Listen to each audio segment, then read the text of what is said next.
65 65 से भी शुरू करते हैं, वो भी हम्म, उनको फाइनेंसिस को तो प्लान करना ही पड़ेगा कि कैसे हम्म, चलेगा। तो इसके लिए हमने ये टॉपिक का नाम रखा है।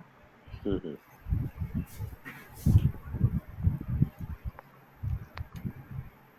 चलिए। क्या हमारे लिए फ्यूचर का कितना कितना लंबा है, मेरे पास नहीं मालूम मुझे। सर पॉइंट क्या होता है कि फ्यूचर तो हमें भी नहीं मालूम सर, चाहे वो जवान हो उसको भी नहीं मालूम कितना लंबा है।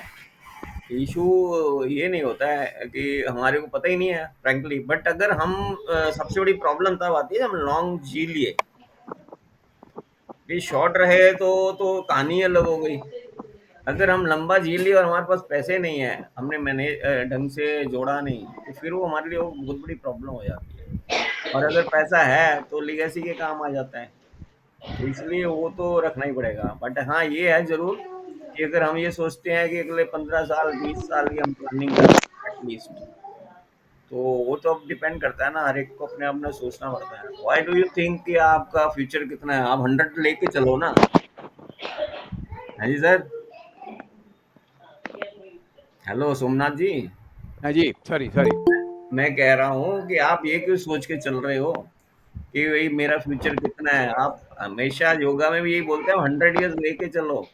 हम्म। If you think correct. Longer कि अब you will live and fit रहेंगे तो आप जिएंगे भी सही था। अभी या हमारे I agree with you. Satyendra Arora ji हैं, उनके फादर की डेथ हुई थी, तो ही 2 महीना पहले 100 क्रॉस करने वाले थे, 2 महीना पहले डेथ हो गया। But hmm, he was keeping himself fit. Time से बताते हैं रेगुलरली एक्सरसाइज करना, ये करना।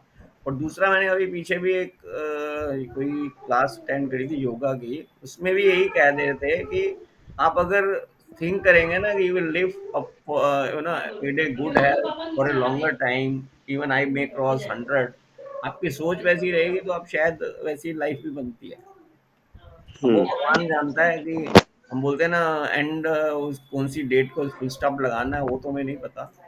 बट कहते तो यही है कि भैया आप अपनी लाइफ को एक बेटर कर मैं सकते I can add one more point which you said, I agree with you fully 100%.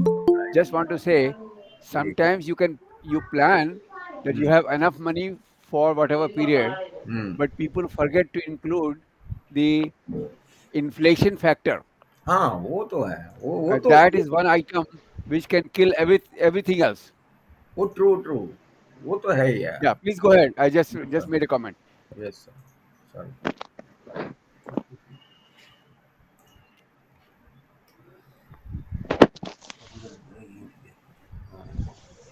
अब ये मैं अभी स्टार्ट कर रहा हूँ। तो story of an ant and a grasshopper. इससे यहाँ थोड़ा आपको आइडिया लगता है कि भाई एंड की जो हैबिट होती है, मैं हिंदी इंग्लिश दोनों में चलेगा ना, I mean it should not be. जी। सो हाँ जी। जैसे एंट एंड ग्रॉस रॉपर के हैबिट्स के बारे में बताया गया कि एंट की एक हैबिट है कि वो अपना फ्यूचर के लिए अन्न जो है अन्न इकट्ठा करती है ना, और आगे फ्यूचर के लिए। और ग्रास हॉपर की आदत है कि अपना एंजॉय करो स्प्रिंग में and then starve in winter. इनकी ये सिचुएशन हो जाती है। तो अब दोनों में हमें रहना कैसे चाहिए? एग्जाम्पल तो हमारा एंड का ही रहना चाहिए कि we should save for the future. But हमें आगे भी फर्दर देखना है कि भाई आगे हमारे रिटायरमेंट का कॉर्पस या उसके आगे की लाइफ, जब हम अर्निंग बंद कर देंगे तो हमारे आगे कैसे चलेगा हिसाब। तो वो भी हमें प्लान करना है, जो कि हमारे को मतलब यही हमारे एक इंसान और आप कह सकते हो एंड में डिफरेंस है कि वो प्लानिंग इतना नहीं बड़ा कर पाएगा। वो सिर्फ अपने आगे के फ्यूचर के लिए इकट्ठा जरूर कर लेता है, बट यहाँ हमें आगे कितना रहना है, कैसे करना है, उसका भी थोड़ा सा ध्यान रखना है। अभी जैसे मैं स्टार्ट कर रहा हूँ with investment options available for retiree. If you think and see that retirement is phase where अभी आप स्टॉप वर्किंग करना शुरू कर देते हैं, अर्निंग बंद हो जाती है, but money should work, it should work for you. ये इम्पोर्टेंट है, क्योंकि हम प्रैक्टिकली फिजिकली हम अपनी सर्विस भी से रिटायर हो जाते हैं और फिजिकल काम भी नहीं कर सकते। बट जो हमने मनी सेव किया है, अगर वो हमारा वो करता है, क्या बोलते हैं, अच्छा तरीके से हमने बनाया है पैसा, तो वो उसको भी इस तरह से लगाना चाहिए, इन्वेस्ट कर देना चाहिए जो अब वो हमारे लिए मनी हमारा काम करे फ्यूचर में। कुछ स्कीम्स हैं जो हम मोस्टली सीनियर सिटीजन स्कीम्स के लिए देखते हैं, सो ये मैं अब छोटे छोटे ब्रीफ में बता दूंगा, देना चाहता हूँ। शायद वैसे तो मोस्टली सभी को पता होगा, बट फिर भी एक एज ए रिविजन, ये एक सीनियर सिटीजन सेविंग स्कीम है। आपने तो देखा, जानते ही होंगे मेरा ख्याल सभी, है ना सर?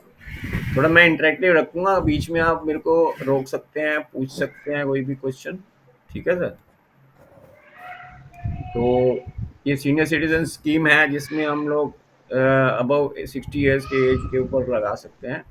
इसमें 5 इयर्स का प्लान रहता है, लॉक इन पीरियड रहता है, एंड 3 इयर्स हम एक्सटेंड कर सकते हैं। तो इसके इंटरेस्ट रेट, मिनिमम डिपॉजिट आप देखेंगे 1000 रुपीज़ है, एंड मल्टीपल्स में, और इंटरेस्ट रेट करीब करीब इसका भी 8% के करीब है, करंट अभी जो नए बजट में भी आया है। और ये इसका जो डिपॉजिट्स है वो भी 30 लाख तक का मैक्सिमम कर दिया है, और डिडक्शन इसके अंदर 80 सीसी का भी है, तो वो 1.5 लाख रहेगा। बट इसमें जो आपको इंटरेस्ट मिलता है वो इंटरेस्ट इज टैक्सेबल, ये ध्यान रखना है। कई लोगों के माइंड में होता है कि इंटरेस्ट जो है वो टैक्स फ्री है, बट ये टैक्सेबल होता है। तो जो भी आपकी इनकम जनरेट होगी इससे, वो आपको टैक्स उसके ऊपर लगेगा एज पर योर स्लैब। ठीक है? तो अब 30% स्लैब में 30 लगेगा, कम में है तो कम लगेगा। ठीक है? So this is basically a interest scheme. हाँ जी, ये इंटरेस्ट स्कीम है, राइट। इंटरेस्ट स्कीम है, एंड क्योंकि ये थोड़ा सा गवर्नमेंट की स्कीम्स हैं, थोड़ा सा इंटरेस्ट ज़्यादा दे देते हैं, और वो भी इसलिए करते हैं, आजकल गवर्नमेंट थोड़ा सा पैसा जैसे फंडिंग ज़्यादा मांगती है ना, तो वो एक लालच भी देते हैं कि ये एटीसी के अंडर आएगा, ताकि लोग अट्रैक्ट हों एटीसी में, सेक्शन एटीसी में थोड़ा सा इनको टैक्स बेनिफिट भी मिले। ठीक है ना? तो इसको भी वो जो बैंक की जो इंश्योरेंस वाली 5 लाख तक की होती है जो डिपॉजिट्स में, तो ये उसमें कवर होती है? नहीं, ये देखो क्या होता है, एटीसी के अंडर तो बहुत सारी स्कीम्स आती हैं। ठीक है ना?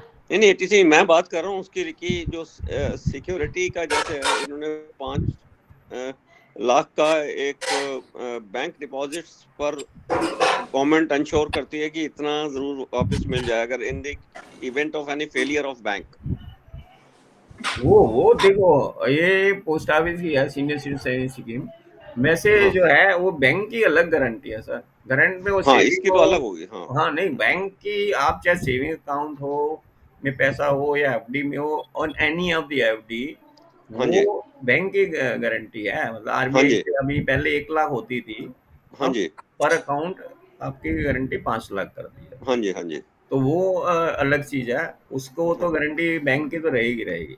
बट इशू ये आता है कि बैंक फेल हो जाए और आपका 10 लाख हो तो 5 लाख कहाँ जाएगा? हाँ जी, 5 तो मिलेगा, या आपने ज़्यादा रखा हुआ तो वो तो आपको ध्यान देना ही है कि बैंक हाँ। का अच्छा होना ही नहीं चाहिए। मतलब इसके लिए गवर्नमेंट की अलग से बैकिंग तो नहीं है फॉर दैट बैंक, ये मतलब किसके लिए सर? Couldn't ये get- जो नहीं, सीनियर एडिशन सिटीजन कुछ स्कीम है, नहीं है, एडिशन इंक्लूडिंग है ये। इंक्लूडिंग है ना? हाँ हाँ ठीक हाँ, है। ऑल ओके डिपॉजिट्स इंक्लूडिंग रहेगा। ओके ओके, ठीक। So ललित Lalit जी, ji, इसमें this इन्वेस्टमेंट 15 लाख है या 30 लाख है? अभी इन्होंने बढ़ा दिया है, वैसे तो इनमें 15 लाख 15 थी। पर इंडिविजुअल 15 था ना पहले? हाँ हाँ जी, अब हाँ जी। बढ़ा है ये, अब बढ़ा अब दिया भी है ना, बढ़ा है अब नया इसमें। बजट में आ रहा है ना, तो अब मतलब 30 नेक्स्ट कर ईयर दी। 15 और ले सकते हैं हम लोग? हाँ हाँ जी, जी, हाँ जी, 30 हो गई है। so बट Lalit मैं ji, ये बताया ना, government. इसमें ये ध्यान रखना आप ना कि टैक्सेबल है इंटरेस्ट, तो वो थोड़ा ध्यान रखना। हाँ, या दैट आई नो। हाँ, थोड़ा आगे So हम Lalit ji, कंपेयर करेंगे, आगे भी जाएंगे ना तो थोड़ा कंपैरिजन आएगा। ठीक है।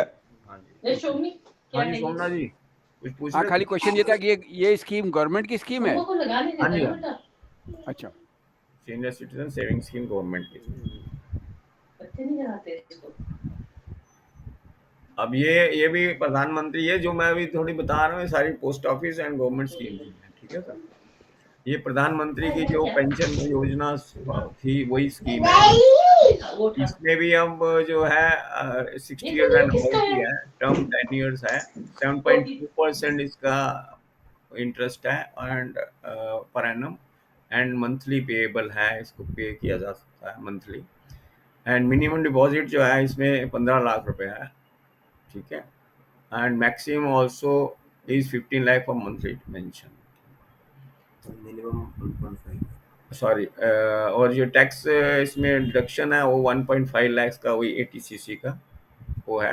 मिनिमम डिपॉजिट्स में 1.5 लाख है and maximum is 15 lakhs. Okay, 15 lakhs monthly pension के लिए चाहिए. ठीक है.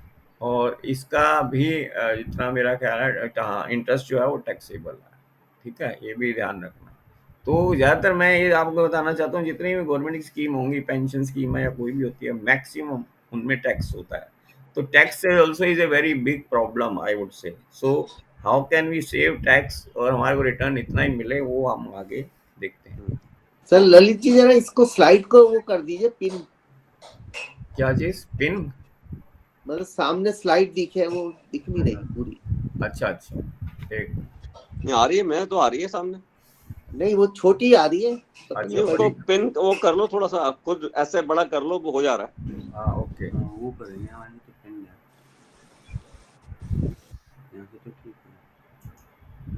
हमारे यहाँ से तो ठीक है सर, आप थोड़ा देखेंगे करके, बड़ा हो रही है. मुझे भी ठीक दिख रहा है. हाँ नहीं, फोन को तो लैंडस्केप कर लीजिए तो ज्यादा और बड़ा हो जाएगा. हाँ, फोन नहीं, फुल फुल मैं स्क्रीन करके, लैपटॉप पे कर रहा हूँ. फुल स्क्रीन और लैंडस्केप. हाँ, आप अपना फोन को आप लैंडस्केप कर लीजिए. मेरा तो लैपटॉप से चल रहा है.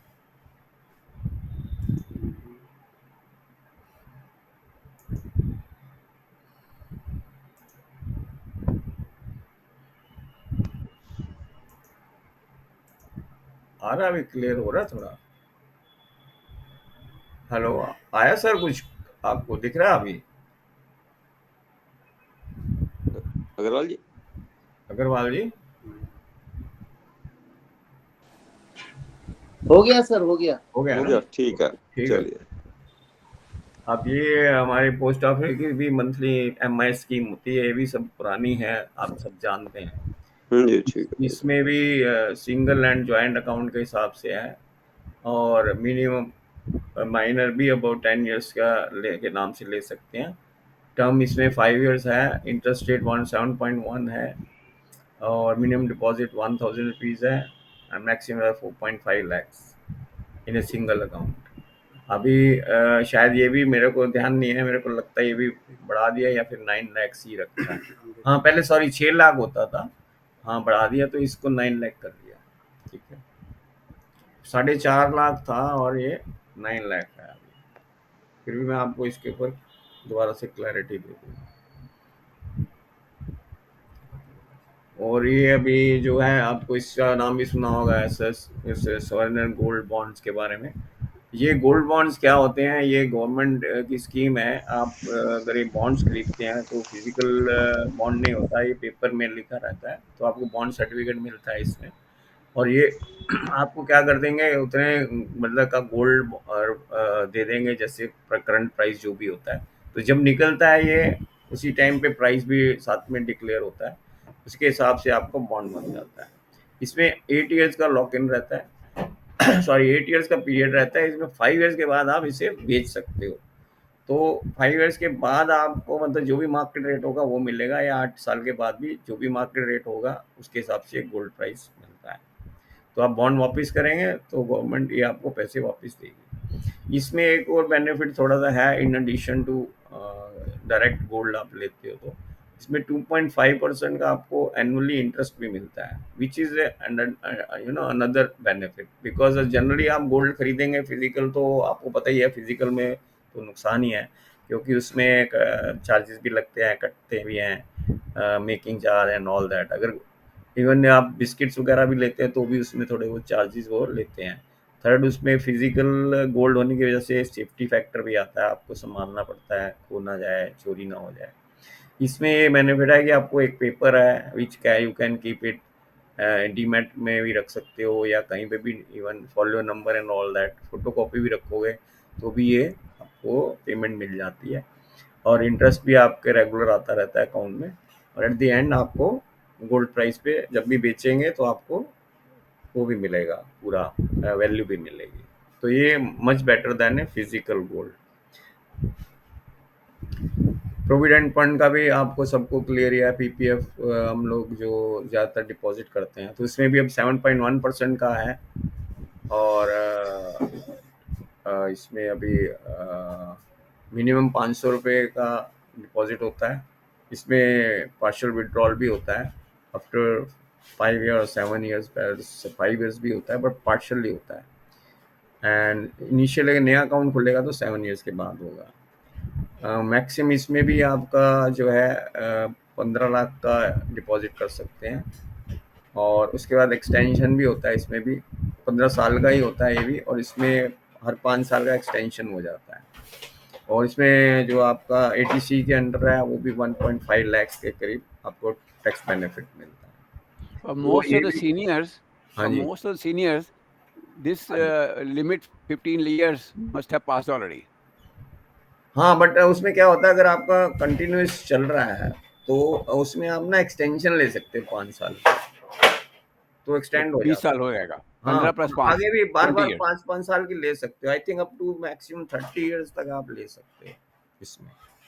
तो बट बस उसमें ये एक बेनिफिट है, इसमें ये जो आपका इंटरेस्ट है ना, that is tax free. So comparative अब आप वहाँ से सीनियर सिटीजन से देखते हैं ये, तो ये ज़्यादा बेटर लगता है। बट इसकी मैक्स प्रॉब्लम ये है कि मैक्सिमम लिमिट 1.5 लाख की है पर एनम, तो आप ज़्यादा नहीं इसमें डाल सकते। और टैक्स बेनिफिट भी उसमें ज़्यादा मिलेगा, तो उस पर इंटरेस्ट जो है टैक्सेबल हो जाता है। अगर आप ज़्यादा डालते हो ना, तो that will not be tax free. So that way prefer is that आप 1.5 लाख ही डालें, और 1.5 लाख का ही आप टैक्स बेनिफिट लें। बाकी तो कोई फ़ायदा नहीं है, क्योंकि रेट ऑफ इंटरेस्ट कम मिलेगा और टैक्सेबल होगा, तो कोई फ़ायदा नहीं इसमें एडिशनल डालने का। और बाकी जो है, आप बैंक फिक्स डिपॉजिट्स रहती हैं, तो ये बैंक में भी हैं, प्राइवेट भी होती हैं, तो डिपेंड करता है आप कौन सी फिक्स डिपॉजिट में पसंद करते हैं। बैंक में और इसमें भी थोड़ा सा आगे मैं बताऊंगा डिफरेंस क्या है, कि कॉर्पोरेट एफडीज और बैंक एफडीज में हमें क्या डिफरेंस फ़ायदा होता है। तो बैंक तो इंटरेस्ट भी टैक्सेबल ही होता है, आपको पता ही है, और इंटरेस्ट रेट वेरी करता है। सीनियर सिटीजन्स का थोड़ा ज़्यादा मिलता है उसमें। और आप ये देखेंगे कि कॉर्पोरेट एफडी जो होती हैं और बैंक एफडी में थोड़ा सा डिफरेंस होता है। कॉर्पोरेट एफडी भी अगर अच्छे कॉर्पोरेट की लेते हैं, जैसे बजाज फाइनेंस हो गया, एचडीएफसी हो गया, आईसीआईसी होम लोन फाइनेंस है, पीएनबी फाइनेंस है, these are the corporate FDs, तो आपको 0.5 से 1.5% एक्स्ट्रा देती हैं इंटरेस्ट, और इक्वली सेफ होती हैं, उसमें कोई दिक्कत नहीं है, because they are subsidiary of bank only mostly. तो इसमें कोई दिक्कत नहीं आती है, अच्छी कंपनी होती हैं, तो उनमें आप लगा सकते हैं, और उसमें कोई डिफ़ॉल्ट का भी चांस नहीं होता है। बट यही है कि थोड़ा बहुत लोग प्राइवेट के नाम से थोड़ा सा सोचते हैं, बट सेम ही चीज़ होती है, आप एचडीएफसी बैंक में कराओ या एचडीएफसी लिमिटेड में कराओ, बात एक ही आती है। आगे अभी मैं ये थोड़ा सा बताना चाहूँगा कि लोग अभी इन्वेस्टमेंट, आपको पता ही है, ये करते हैं डेट फंड में और इक्विटी में। सो डेट फंड इज लिटिल, उसके भी आगे थोड़ा मैं दिखाता हूँ आपको कंपैरिजन क्या होता है, वो debt fund versus fix deposits. तो अभी क्या है, डेट फंड में मैं ये बताना चाह रहा हूँ कि debt also is the same thing, जो हम लोग बैंक में क्या एफडी करते हैं, तो डेट में भी हम लोग बैंक के ही पेपर्स होते हैं, उसी में इन्वेस्ट करते हैं, और गवर्नमेंट के बॉन्ड्स वगैरह होते हैं, उसमें इन्वेस्ट होता है। तो ये दोनों ऑलमोस्ट सेम, सिक्योरिटी के हिसाब से सेम होते हैं। बट अगर वो हम प्राइवेट वाले बॉन्ड्स लेते हैं, तो उसमें थोड़ा सा रिस्क होता है, वो भी डिफ़ॉल्ट का। बट अब जिस तरह से गवर्नमेंट ने स्कीम्स बना दी गई हैं, तो अब डिफ़ॉल्ट के चांसेस बहुत ही मिनिमम हो गया, क्योंकि अब की बारी इन्होंने क्या करा है, प्राइवेट जितने ही, पहले क्या होता था, प्राइवेट अगर कोई लोन लेते थे ये लोग, या बॉन्ड रिलीज करते थे, तो कंपनी के एसेट्स के ऊपर डिपेंड करता था कि भैया अगर कंपनी फेल हो गई तो आपको पैसे नहीं मिलेंगे। बट अब क्या करा है गवर्नमेंट ने, पर्सनल एसेट्स भी अटैच कर दिए हैं, कि ऐसा नहीं कि जो है वो बेवकूफ़ बनाए लोगों को, भैया कंपनी मेरी फेल हो गई और मैं नहीं दे सकता, जबकि उसके पास पर्सनल एसेट्स और कंपनीज भी हैं। तो वो अब क्या गवर्नमेंट कहती है कि हम दूसरे एसेट्स और पर्सनल एसेट्स जो भी होंगे उनसे इनको लोन चुकाएंगे। तो इसलिए परसेंटेज जो है ना आपकी, अब डिफॉल्ट की बहुत ही ज़ीरो के ऑलमोस्ट बराबर हो गई है। ये स्लाइड आपको बता रही है थोड़ा सा, अगर पढ़ सकते हैं, तो डेट वर्सेस फिक्स डिपॉजिट्स। अब डेट वर्सेस फिक्स डिपॉजिट्स में ये कंपैरिजन थोड़ा सा किया गया। बैंक फिक्स डिपॉजिट जो होते हैं वो ट्रेडिशनल इन्वेस्टमेंट की तरह है और इसी को हम काफ़ी सेफेस्ट ही मानते हैं और सिक्योर भी मांगते हैं। तो पिछले 10-20 साल से आप देख रहे हैं कि बैंक के रेट ऑफ इंटरेस्ट थोड़े गिर रहे हैं, तो गिरने से थोड़ा सा इंटरेस्ट भी कम हो रहा है लोगों का। तो इसलिए उसके लिए जो सेकंड ऑप्शन है, वायबल ऑप्शन है, that is for the debt funds. Debt fund में आज भी आपकी अगर हम 8 to 10 ईयर्स के लॉन्ग टर्म में देखते हैं तो 8 to 10% तक, 8% तक तो आराम से आ ही जाता है रिटर्न। वेयर फिक्स डिपॉजिट में आप देखेंगे कि वो काफ़ी डाउन होता जा रहा है, अभी करीब 6.5% 7% तक आ गए हैं। और आगे रिन्यूअल के आगे भी इसमें एक रिस्क है जिसको हम बोलते हैं री investment risk. Bank fix deposit हो या कोई भी फिक्स डिपॉजिट हो, री इन्वेस्टमेंट करते हैं तो हमें वो सेम रेट ऑफ इंटरेस्ट नहीं मिलता है। जैसे मैंने 3 साल का लिया या 5 साल का एफडी लिया तो वो 6.5% है या 7% का मैंने लिया, बट अब मैं जब रिन्यू करने जाऊंगा उस टाइम पे जो प्रिवेलिंग रेट होगा वो मिलेगा। और अगर हम आगे देखेंगे कि इतना, एक चार्ट दिखाऊंगा जिसमें देखेंगे ट्रेंड यही आ रहा है कि पुराने 10-20 साल से बिल्कुल बस डाउन ही होता जा रहा है, बीच में थोड़ा अप होता है फिर डाउन, तो टुवर्ड जो इंटरेस्ट रेट्स हैं वो टुवर्ड्स डाउनवर्ड ही हैं। तो इसलिए ऑप्शन बेस्ट ऑप्शन है या better option is the date funds, जो कि अभी भी उनके रेट्स अच्छे मिलते हैं, रिटर्न अच्छे मिलते हैं। ये अब रिस्क जो कि हम कंपेयर करें दोनों का, तो एफडी जो है वो आपको principal amount along with the accrued interest आपको मेच्योरिटी पे देती है। बैंक का थोड़ा आपको कॉन्फिडेंस रहता है कैपिटल सेफ्टी का, इसलिए लोग जो है वो उसको रिस्क फ्री समझते हैं इन्वेस्टमेंट को। बट जैसे कि अभी सुरेंद्र जी से बात हो रही थी, वो 5 लाख की ही लिमिट है, तो ऐसा ये सोच के चलना कि भाई 10 लाख या एक, लोग काफ़ी मनी उसमें डालते हैं, तो वही कोई 1-1 करोड़ की भी एफडी करा के बैठा हुआ है। तो उसमें अगर बैंक की दिक्कत आती है तो उसको जो गवर्नमेंट है आरबीआई की तरफ सिर्फ 5 लाख का ही वो है। जबकि डेट फंड्स क्योंकि हम डाइवर्सिफाई हो जाते हैं तो उसमें ये बेनिफिट हो जाता है कि आपका एक आध भी कोई छोटा मोटा उतना ही लॉस होगा, but not lot of money will go, so that always is better. But anyway, हर एक की अपनी अपनी चॉइस है, वो भी हम उसके ऊपर बात करेंगे। Debt mutual fund invest in debt and money market instruments like commercial papers, certificates of deposits, corporate bonds, government bonds, and funds are subject to market risk। इसको क्यों हम market risk बोलते हैं? वही है कि हम कह रहे हैं कि no insurance of capital safety. जो हमने पैसा लगाया है और अगर उसमें से किसी ने डिफ़ॉल्ट कर दिया, चाहे वो गवर्नमेंट ने ही डिफ़ॉल्ट कर दिया, क्योंकि गवर्नमेंट बॉन्ड भी लगाते हैं तो कई बारी कोई भी डिफ़ॉल्ट कर सकता है, तो वो रिस्क तो बना ही रहेगा। तो बट उसमें उतना ही रिस्क है बिकॉज़ वी डाइवर्सिफ़ाई, तो उसमें थोड़ा-सा डिफरेंट रिस्क हो जाता है। हमने अगर 20 बैंक्स में या 20 गवर्नमेंट कंपनीज़ में लगाए हैं, बॉन्ड्स खरीदे हैं, तो वो ऐसे डाइवर्सिफ़ाई कर जाता है। आप भी वैसे ही कर सकते हैं, मतलब if you are also buying bonds, तो आप भी अगर डिफरेंट गवर्नमेंट के बॉन्ड्स अलग-अलग खरीदते हैं, तो आप भी डाइवर्सिफ़ाई कर सकते हैं, बट वो आपके लिए एक हेडेक हो जाता है कि मैं 20 पेपर सँभालूँ या 1 पेपर सँभालूँ। तो बात वही है। बट बॉन्ड, ये डेट फंड में ये बेनिफिट हो जाता है कि आपको तो जितना भी लगाना है वो ऑटोमेटिकली, आप चाहे 1 लाख लगाएँ, 10 लाख लगाएँ या 1 करोड़ लगाएँगे, वो लोग डाइवर्सिफ़ाई कर देते हैं। अगर एक फंड में लगाते हैं या 2 में या 3 में, तो भी आपके पास लिमिटेड पेपर रहेगा और वो सिक्योरिटी भी हो जाएगी और डाइवर्सिफाई भी हो जाएगा। So this always is better, और कंट्रोल भी आपके पास रहता है सारा कुछ। अभी मैं इसके आगे लिक्विडिटी की बात करूं तो इसमें आगे वर्सेस भी दिखाता हूं मैं थोड़ा सा नेक्स्ट स्लाइड में। रिटर्न्स में आप देखेंगे, अब दोनों का कंपैरिजन किया रिटर्न्स का भी, तो now if you see that fixed deposit का रिटर्न और डेट फंड का भी रिटर्न है, इसमें सबसे ज़्यादा बेनिफिट है आपका टैक्सेशन का। आप और इंडेक्सेशन, दो बेनिफिट मिलते हैं इसमें। अब देखें फिक्स्ड डिपॉजिट में मैंने दो कंपेरिजन करे हैं, रेट ऑफ रिटर्न मैंने सेम रखा है, assume return is 7%, time period भी वही रखा है। 50 लाख का अगर एग्जांपल लेके चलते हैं कि 50 लाख का इन्वेस्टमेंट मैंने किया 15 साल के लिए, जो हम अभी बात कर रहे थे प्रधानमंत्री योजना और XYZ, तो ये सेम चीज़ में वही बात आ जाती है।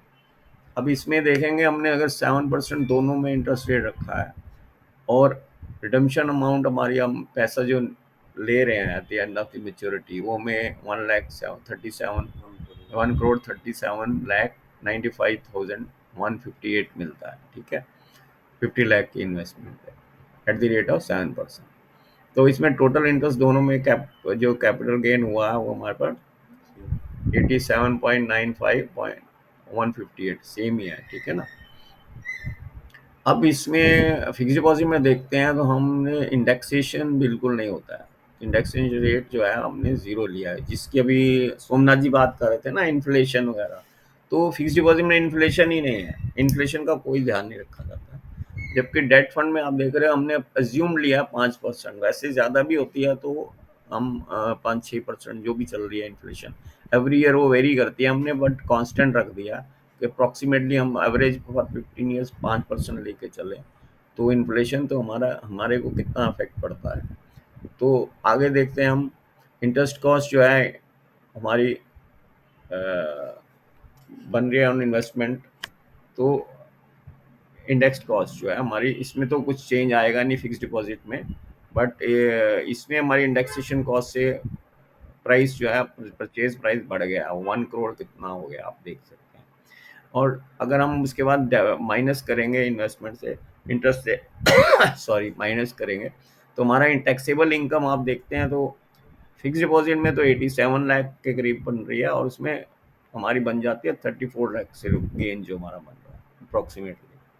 तो उससे अगर हम टैक्सेशन पे भी देखें तो मेरा अगर रेट जो है वो 30% का अगर है, मैं अगर हायर ब्रैकेट में हूँ तो टैक्स रेट मेरा 30% का है। जनरली मोस्टली लोगों का 30% ही होता है जिनके पास अच्छे पैसे होते हैं, तो आप उसमें टैक्स पे करना पड़ेगा आपको 26,000, whereas sorry 26 lakhs, whereas आपको बॉन्ड में देख रहे हैं तो सिर्फ 6 लाख के करीब का। तो इसमें आप देख रहे हो कि हमारे को इन हैंड जो आ रहा है वो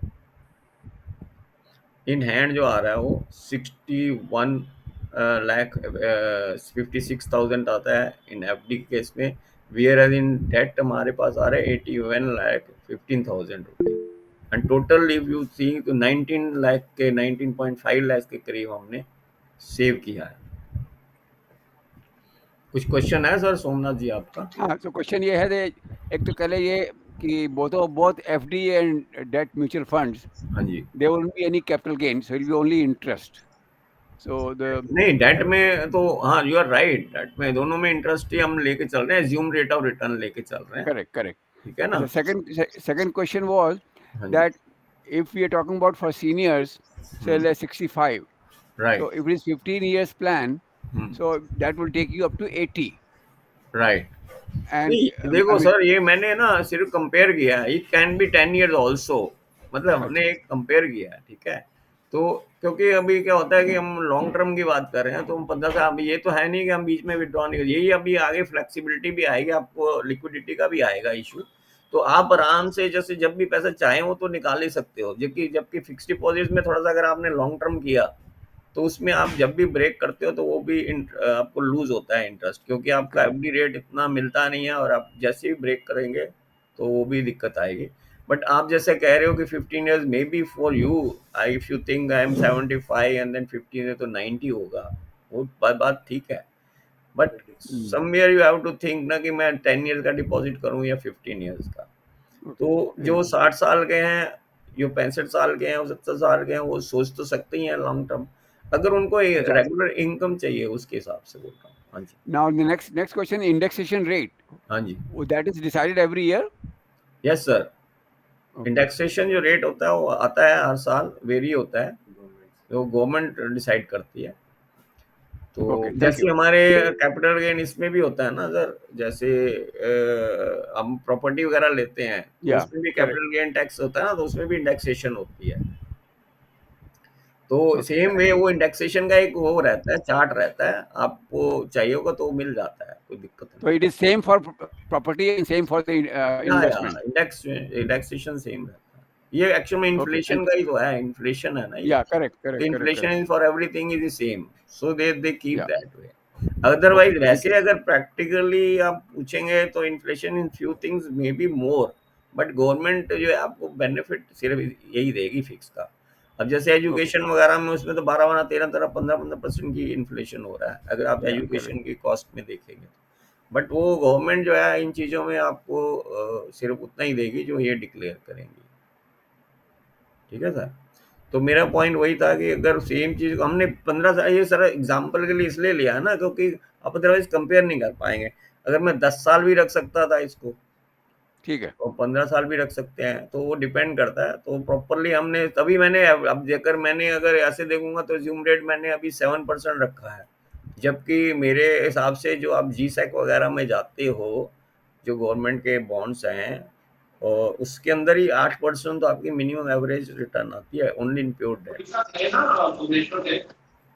हाँ जी। या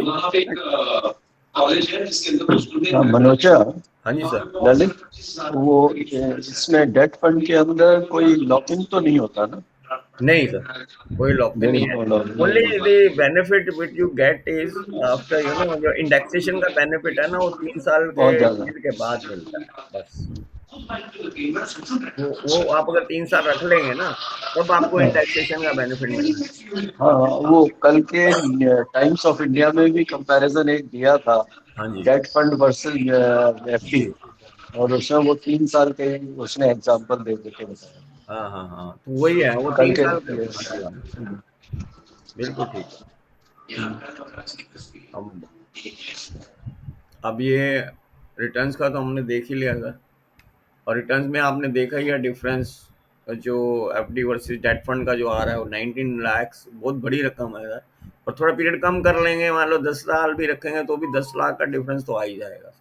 तो पॉइंट ये आ रहा है कि हम सेम अमाउंट पे इतना डिफरेंस है तो, and safety point of view से मैं बार बार बोल रहा हूँ कि आपके पास दोनों ऑप्शन है। वहाँ पे गवर्नमेंट बॉन्ड भी होते हैं जी सेक वगैरह, इसमें प्योर गवर्नमेंट के बॉन्ड्स में ही रखा जाता है। तो हमेशा थोड़ा सा रिस्क तो थोड़ा रिटर्न ज़्यादा। तो उसमें हमारे को डेट फंड जो है गवर्नमेंट के, उनमें भी अगर 10 ईयर्स का जी सेक देखेंगे तो आपको 7.58% के करीब मिलता है। वेरस एफडी में ये दिक्कत आती है कि आप जो जिस तरह से डाउन होते जा रहे हैं ना रेट, आने वाला फ्यूचर में जैसे जैसे डेवलप्ड कंट्री होता जाएगा, आपने बाहर डेवलप्ड कंट्रीज को भी देखा है, तो उनके इंटरेस्ट रेट इसलिए बहुत कम है क्योंकि वो इन्फ्लेशन को भी कंट्रोल में रखते हैं। और इन लोगों को आगे फर्दर अगर एक्सपेंशन करनी है, डेवलपिंग करना बनाना है, तो लोन रेट भी एफडी रेट के हिसाब से चलते हैं। तो ये लोन जो है इंडस्ट्रीज को कम रेट पे देना चाहते हैं, उसकी वजह से ये रेट रिड्यूस करते हैं मैक्सिमम। तो वो आगे आने वाले टाइम पे इन्होंने इंडस्ट्री को ग्रोथ को बढ़ाना है तो ये लोन रेट ज़रूर कम करेंगे, और लोन रेट कम करेंगे तो एफडी रेट भी कम होंगे। तो वो हो सकता है आने वाले पीरियड में 5% हो जाएं। अभी जैसे इन्फ्लेशन काफ़ी हो गया था तो इसलिए इनको थोड़ा बहुत रेट बढ़ाना पड़ा है, बट ये इन्फ्लेशन कंट्रोल में आ जाएगा फिर रेट नीचे डाउन हो जाएंगे। तो आपकी रिन्यूअल का मुझे भरोसा नहीं है कि भैया हमें आप 7 साढ़े 7% या जो भी अट्रैक्टिव दे रहे हैं वो आगे आके मिलेगा कि नहीं मिलेगा। बट आप शॉर्ट टर्म के लिए बेशक रख सकते हैं उसको। ये अब हम इसको अगर कंपेयर करें तो लिक्विडिटी को दोनों में, तो लिक्विडिटी को मैंने जैसे बताया कि इसमें हाई लिक्विडिटी है। एफडी में जो रहता है दिक्कत थोड़ी सी रहती है, बॉन्ड में आपके फंड्स में जो आप डेट फंड में बने उसमें कोई लॉक इन पीरियड नहीं रहता है। एफडी में थोड़ा सा चार्ज होता है अगर आप प्री मेच्योर विड्रॉल करते हैं। तो कई अब कुछ बैंक्स कहते हैं कि हम लोग नहीं करेंगे, बट वेयर एज मेरे को लगता नहीं है बैंक दिस ये इज समथिंग डिफरेंट और देयर सेलिंग, बट वो चार्जेस जरूर लगाते हैं। ज़्यादा ज़्यादा ये करते हैं कि हम कहते हैं हम एक्स्ट्रा पेनल्टी नहीं लगाएंगे, बट रेट ऑफ इंटरेस्ट जो उस साल का है ना वो उस हिसाब से लगा देते हैं। जैसे आपने फॉर एग्जांपल 5 साल के लिए एफडी लिया, आपको उन्होंने बोल दिया 7 साढ़े 7% की हमारी एफडी है। अगर आपको उसमें से ब्रेक करना पड़ेगा, उसमें से 50 लाख में से 5 लाख या 10 लाख निकालने पड़ेंगे, तो वो उस पीरियड के लिए पूरे का पूरा 1 साल वाला रेट ऑफ इंटरेस्ट लगा देते हैं। तो आपको पेनल्टी तो नहीं लगा रहे additional, but rate of interest सीधा वो 1 साल में हो सकता है वो 5.5% का हो रेट। तो आपको पूरा इफेक्ट पड़ता है 7 से 5.5 पे आ गया। तो वो बड़े स्मार्टली आपको बेचते हैं ये चीज़ें, बट जनरली वो लोग अपनी कुछ प्रॉफिट छोड़ते नहीं हैं। तो you have to be very careful when you are doing FD. And second premature तो आप करेंगे तो डेफिनेटली प्रॉब्लम आएगा। Whereas in fund you have a flexibility. उसमें एक फ्लेक्सिबिलिटी ये रहती है कि फ्लेक्सिबिलिटी ये रहती है कि आप पार्शियल विथड्रॉ भी करते हो, जैसे फॉर एग्जांपल आपने 10 लाख रुपए निकालना पड़ रहा है, आपको टेम्परेरी निकालना पड़ रहा है, तो यू कैन विथड्रॉ। तो उसमें अगर आपका जो विद इन ए 1 ईयर होता है, थोड़ा तो एग्जिट लोड पड़ता है उसमें, बट अगर आपका वो एक पीरियड निकल जाए 3 मंथ्स और 6 मंथ, डिपेंड करता है फंड के ऊपर भी, उसमें क्लियरली लिखा रहता है, अगर आप 3 महीने पहले या 6 महीने पहले करेंगे तो विथड्रॉल में आपका एग्जिट लोड लगेगा, but only on that amount. It ऐसा नहीं है कि आपने पूरा 50 लगाया, उसमें से अगर 5 लगा तो उसी पे लगता है, जबकि एफडी में वो पूरे पे पड़ जाता है। एक तरीका हमने देखा कि हाँ जी जो शौक जी। अगर मान लीजिए एफडी आपके पास है, in case you going for FD option, hmm, you might instead of investing 50 lakhs in one FD, right. invest 5 lakhs 10 FDs or 10 lakhs 5 हाँ, FDs. वो वही मैंने अभी बताया था कि द पॉइंट क्या होता है, वो you can think that way ना। फॉर एग्जांपल आपको 5 लाख 10-10 लाख के आपने 5 बना दी, ठीक है, फिर भी आपको 5 लाख चाहिए, तो आपको 10 लाख की तो ब्रेक करनी पड़ेगी ना। Correct. तो कहीं ना कहीं तो, और फिर सेकंडली आपको 5 पेपर संभालने पड़ेंगे। जी. तो वो चीजें हम वही चीज बात कर रहे हैं कि अगर मतलब आपको दोनों चीजें, लिक्विडिटी भी अच्छी मिल रही हो, मैनेजमेंट भी अच्छा हो, ठीक है ना, और इसमें क्या है कि आप मान लो फॉर एग्जांपल बैंक का एफडी है, तो आप सबके रेट्स ऑलमोस्ट सेम होते हैं।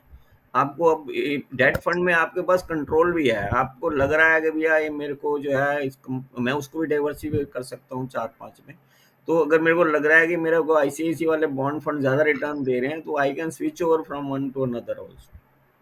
सो वो फ्लेक्सिबिलिटी रहती है, वो भी बड़ा बेनिफिट रहता है। तो आप अगर उसमें वही आपको मिलेगा, अगर 3 साल रहते हो तो आप उसके बाद टैक्स बेनिफिट आपको मिलता ही है, तो सॉरी इंडेक्सेशन बेनिफिट। फाइनली आप देखें कंक्लूजन। ललित जी, हाँ जी सर, हाँ जी बोलिए। ये शॉर्ट टर्म गेन में डेट फंड में हाँ जी, इंडेक्सेशन बेनिफिट्स लगता है कि नहीं? नहीं वही बोला, 3 साल मिनिमम रखना पड़ेगा सर।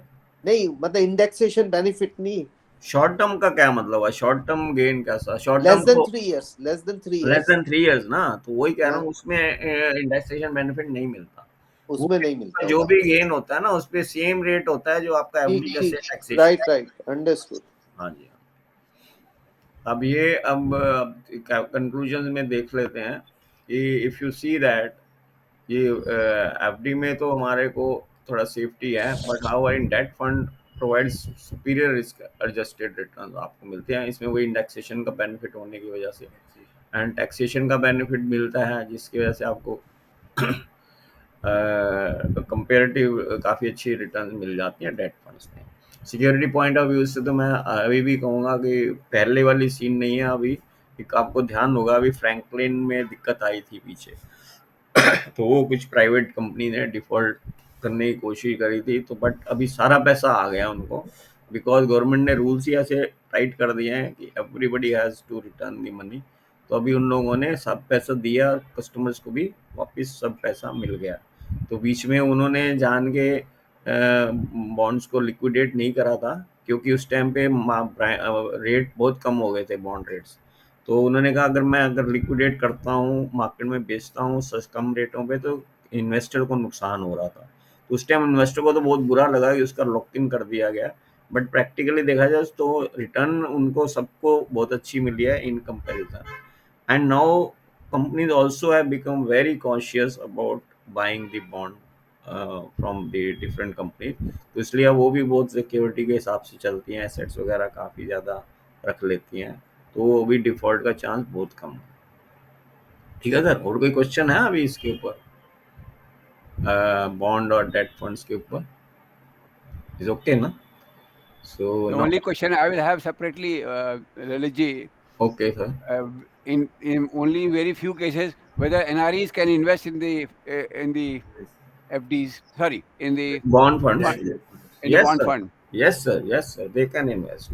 म्यूचुअल फंड में अब वो आते हैं ना, तो म्यूचुअल फंड में सभी में आ जाता है, तो वो कर Okay, thank सकते you. हैं। मैंने पहले शायद आपको एनआरए का बताया था कि कुछ ऐसे फंड्स हो सकते हैं जिसमें कंपनी ने रिस्ट्रिक्शन लगाई है, वो भी क्योंकि कुछ इनका आपस का यूएस एंड इंडिया का जो ट्रीटी है, वो जो साइन हुआ है, उसके अकॉर्डिंगली कुछ ऐसी चीज़ें हैं जो गवर्नमेंट ऑफ यूएस ने कहा हुआ है कि ये वाले बॉन्ड्स में आप मतलब नहीं लगवा सकते।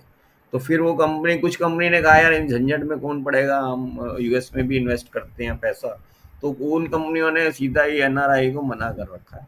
बट कुछ कंपनी ने पूरा डिसाइड किया कि वो इंडियन बॉन्ड्स में ही लगाते हैं, वो फॉरेन बॉन्ड में लगाते ही नहीं, यूएस में लगाते ही नहीं है कंपनी में, उनके मतलब बॉन्ड्स लेते ही नहीं है। तो फिर वो लोग में आप आराम से लगा सकते हैं, तो वो आइडेंटिफाई हो जाएंगे, आपको लिस्ट मिल जाएगी आप किस में लगा सकते हो किस में नहीं लगा सकते। Okay, thank you.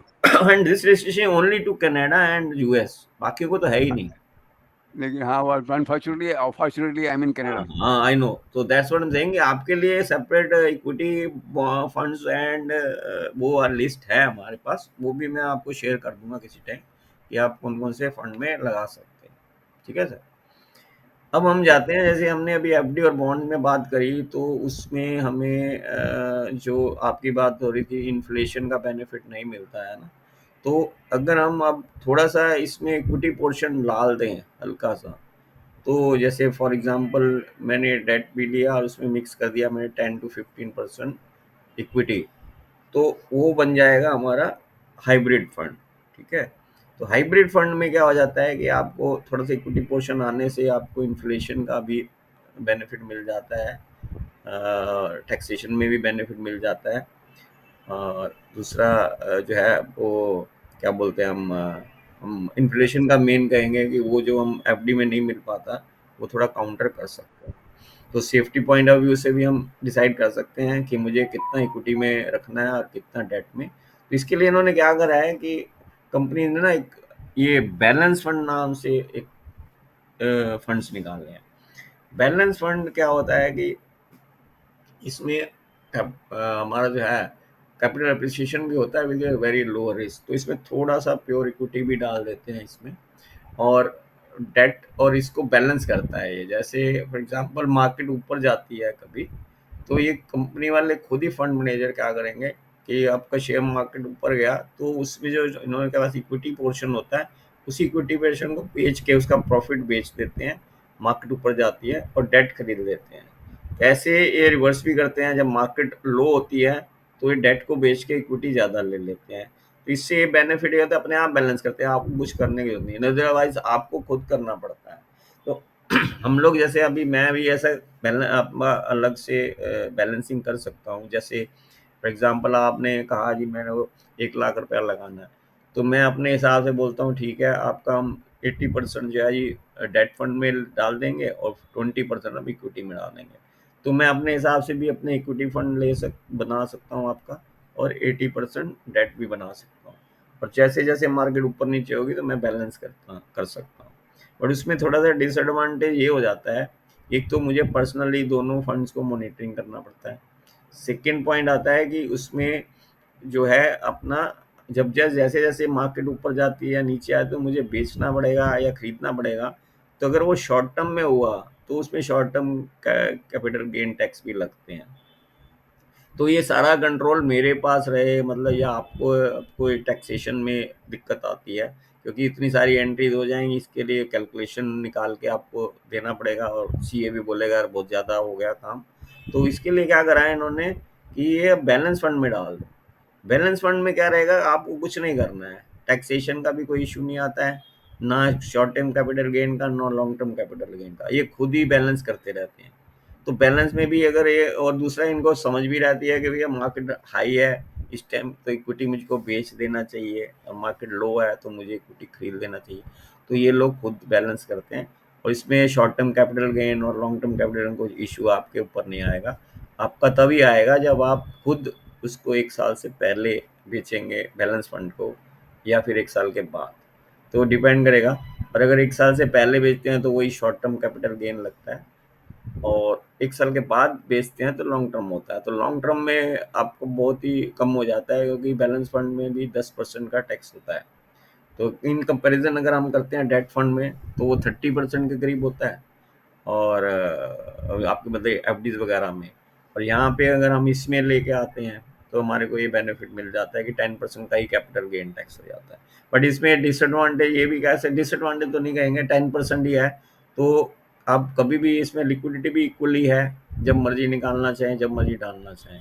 Only you have to be care कि भैया अगर 1 साल से पहले निकालते हैं तो इसमें एक्सिट लोड रहता है 1%, तो उसका थोड़ा ध्यान देना है।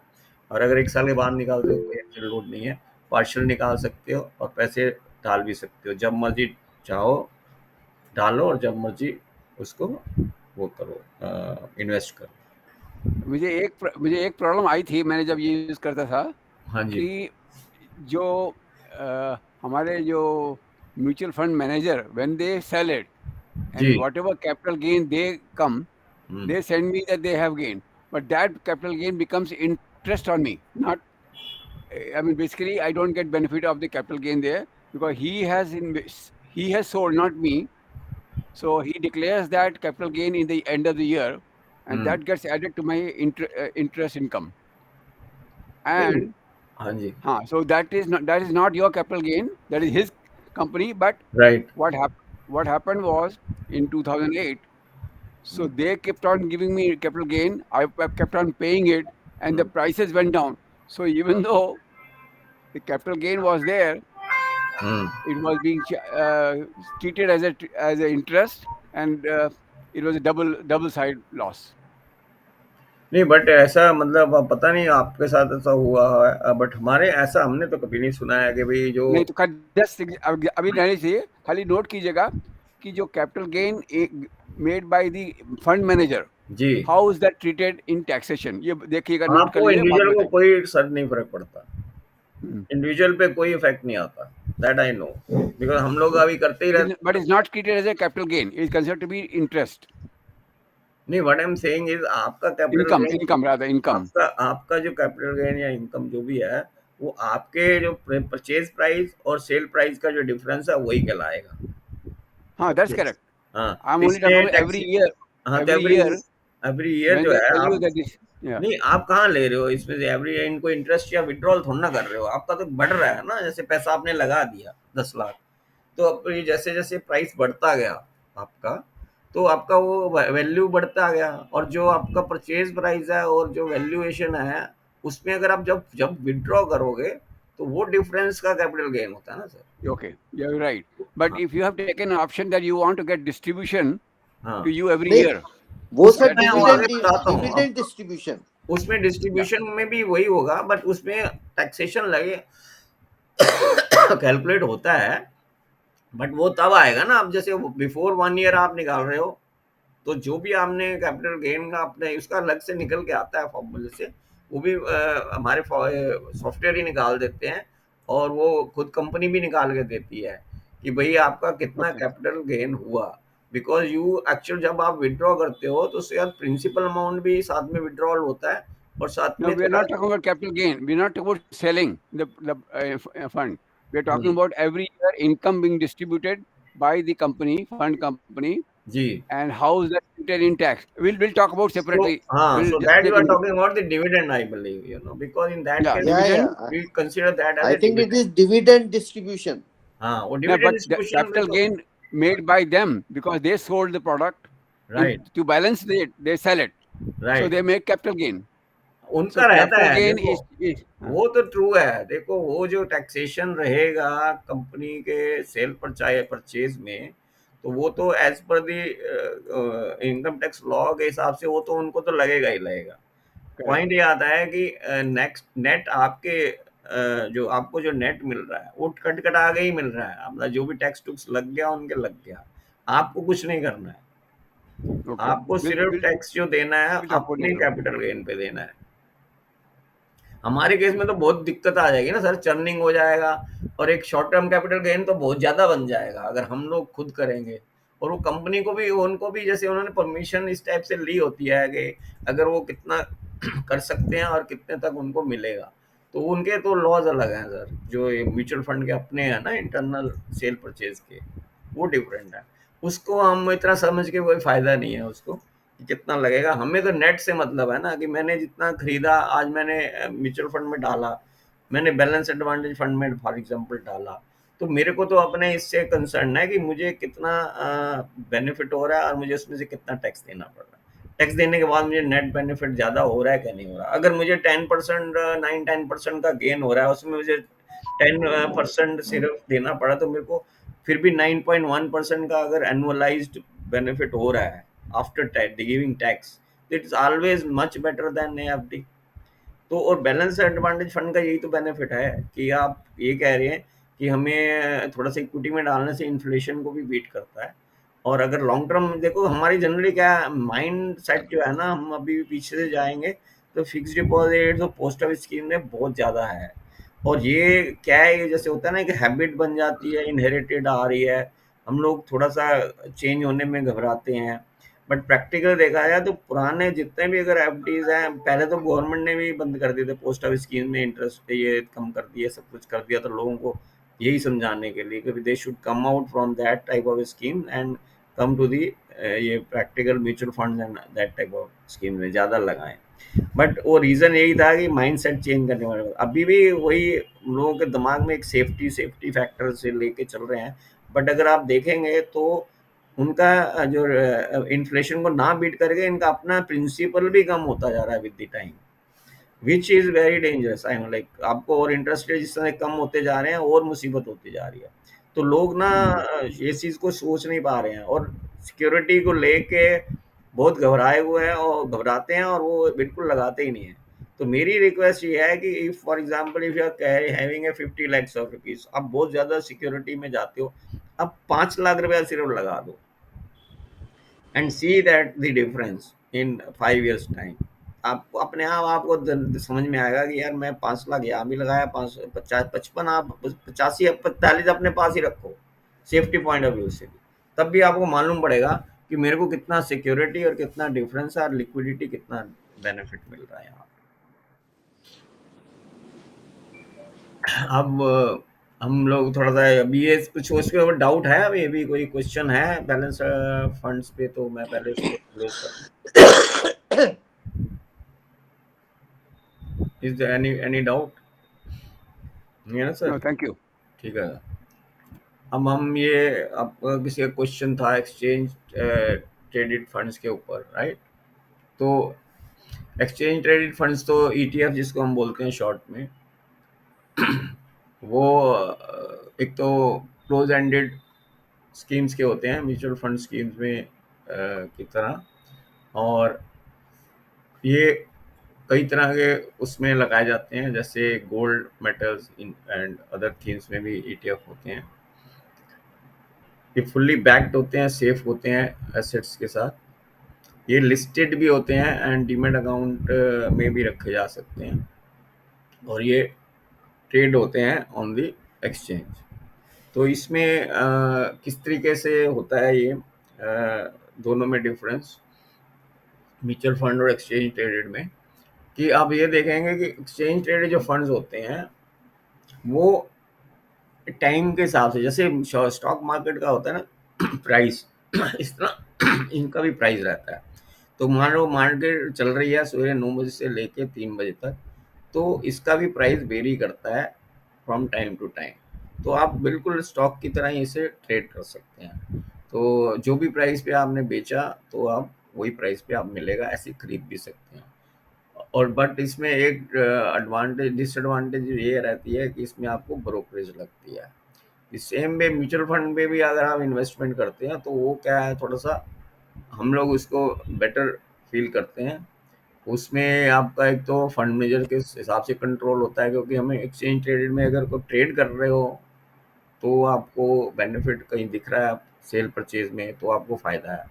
अगर आपने लॉन्ग टर्म रखना है तो आई डोंट थिंक इसमें और म्यूचुअल फंड में कोई ज़्यादा डिफरेंस आता है। कई लोग बोलते हैं हमें एक्सचेंज ट्रेड फंड में ज़्यादा बेनिफिट दिखता है, बट ओवरऑल अगर आप देखेंगे तो ये जो है, अगर ब्रोकरेज को काउंट करें और लॉन्ग पीरियड में देखेंगे, तो वो आपके म्यूचुअल फंड ज़्यादा बेटर रिटर्न देते हैं कंपैरेटिवली। अब कुछ-कुछ फंड होते हैं जो कुछ कहीं कभी हाई दे जाते हैं रिटर्न, तो अब हम उसको मान के चल लेते हैं कि हमें हमेशा ETF will give you better return. But generally आप अगर उसको डीमैट पे अगर कुछ बाइंग सेलिंग कर सकते हो, आपको समझ है तो फ़ायदा है, नहीं तो mutual fund is always better. एक तो उसमें आपका कोई लोड नहीं लगता है, कोई ब्रोकरेज नहीं देनी पड़ती है, और जो अपने आप ही वो जो बाइंग एंड सेलिंग है, जो भी कुछ करनी होती है, वो फंड मैनेजर खुद करता है। तो ज़्यादा मुझे सेफ और बेटर लगता है। If you see the go back to previous slide, can you जी go sir. to previous slide? हाँ, तो all close-ended mutual funds are ETFs. नहीं, नहीं। Number one. नहीं, नहीं, नहीं। जो क्लोज एंडेड फंड का जैसे स्ट्रक्चर रहता है ना 3 साल का, तो उसमें लॉक इन रहता है। तो वो इस टाइप से मोस्टली ईटीएफ तो खैर हम एक्सचेंज ट्रेडेड फंड ही बोलेंगे, बट नॉट ऑल। हम इसको कंपेयर कर रहे हैं कि म्यूचुअल फंड Okay, इस तरह से okay. क्लोज ट्रेड जैसे रहते हैं वैसे ही रहते हैं, क्योंकि आप इसमें मतलब कहने का है लॉक इन अगर आप 3 साल का नहीं रखेंगे या कुछ पीरियड के लिए नहीं रखेंगे तो कुछ फायदा नहीं होता है इसमें एक्सचेंज पे। Hmm. और बाकी ये नहीं है कि क्लोज्ड एंडेड जो म्यूचुअल फंड होते हैं वो तो लॉक इन हो ही जाते हैं, उसमें आप बाइंग भी नहीं कर सकते हैं। जैसे वो 15 Hmm. डेज का आपको मिलेगा पीरियड, उसके बाद एक बार क्लोज हो गए वो, तो you can not buy and you even can not sell. तो उसमें कई बार क्या होता है 3 साल तक आपका लॉक इन नहीं हो जाता, उसके बाद ही वो होते हैं। कई बारी तो ये होता है कि उसके बाद वो ओपन एंडेड में कुछ आ जाते हैं, कुछ तो वो कहते हैं भैया जो भी पैसा है बना है ले लो और खत्म। तो उसमें अगर मार्केट लॉस थी उस टाइम पे तो वो आपको पैसा नेगेटिव मिलता है। So what are these 5 components of ETF? ETF मैं ये बोल रहा हूँ कि कंपोनेंट्स तो हम नहीं कह सकते, हम ये कह रहे हैं कि इससे रिलेट कर सकते हैं कि ये Okay. जैसे गोल्ड में भी ईटीएफ होते हैं, मेटल्स में भी ईटीएफ होते हैं। तो और ये जो है दूसरी बात ये कह रहे हैं कि एसेट्स जो हैं वो मतलब फुल्ली बैक्ड अप होते हैं। ईटीएफ में सेफ्टी पॉइंट ऑफ व्यू से भी आप कह सकते हो कि सारा कुछ बेस्ट होता है, ये कहने का मतलब है।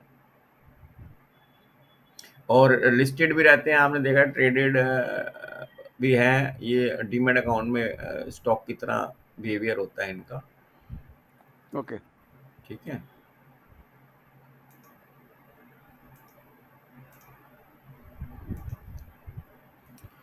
अब ये थोड़ा सा मैं आपको सिस्टमेटिक इन्वेस्टमेंट शायद पता तो होगा लोगों को, फिर भी थोड़ा सा ब्रीफ में बताऊंगा। सिस्टमेटिक इन्वेस्टमेंट प्लान में सिप और एसडब्ल्यूपी में क्या डिफरेंस है, और why SIP today and why SW tomorrow. इसका भी रीज़न है कि हम लोग आज जैसे वेल्थ एक्मुमुलेशन करते हैं तो उस टाइम पे हमारे पास अगर पैसे सैलरी से आ रहे हैं, थोड़ा थोड़ा अमाउंट हम जोड़ते हैं और सम पीरियड, तो हम और रिटायरमेंट के लिए वैसे ही प्लानिंग करते हैं।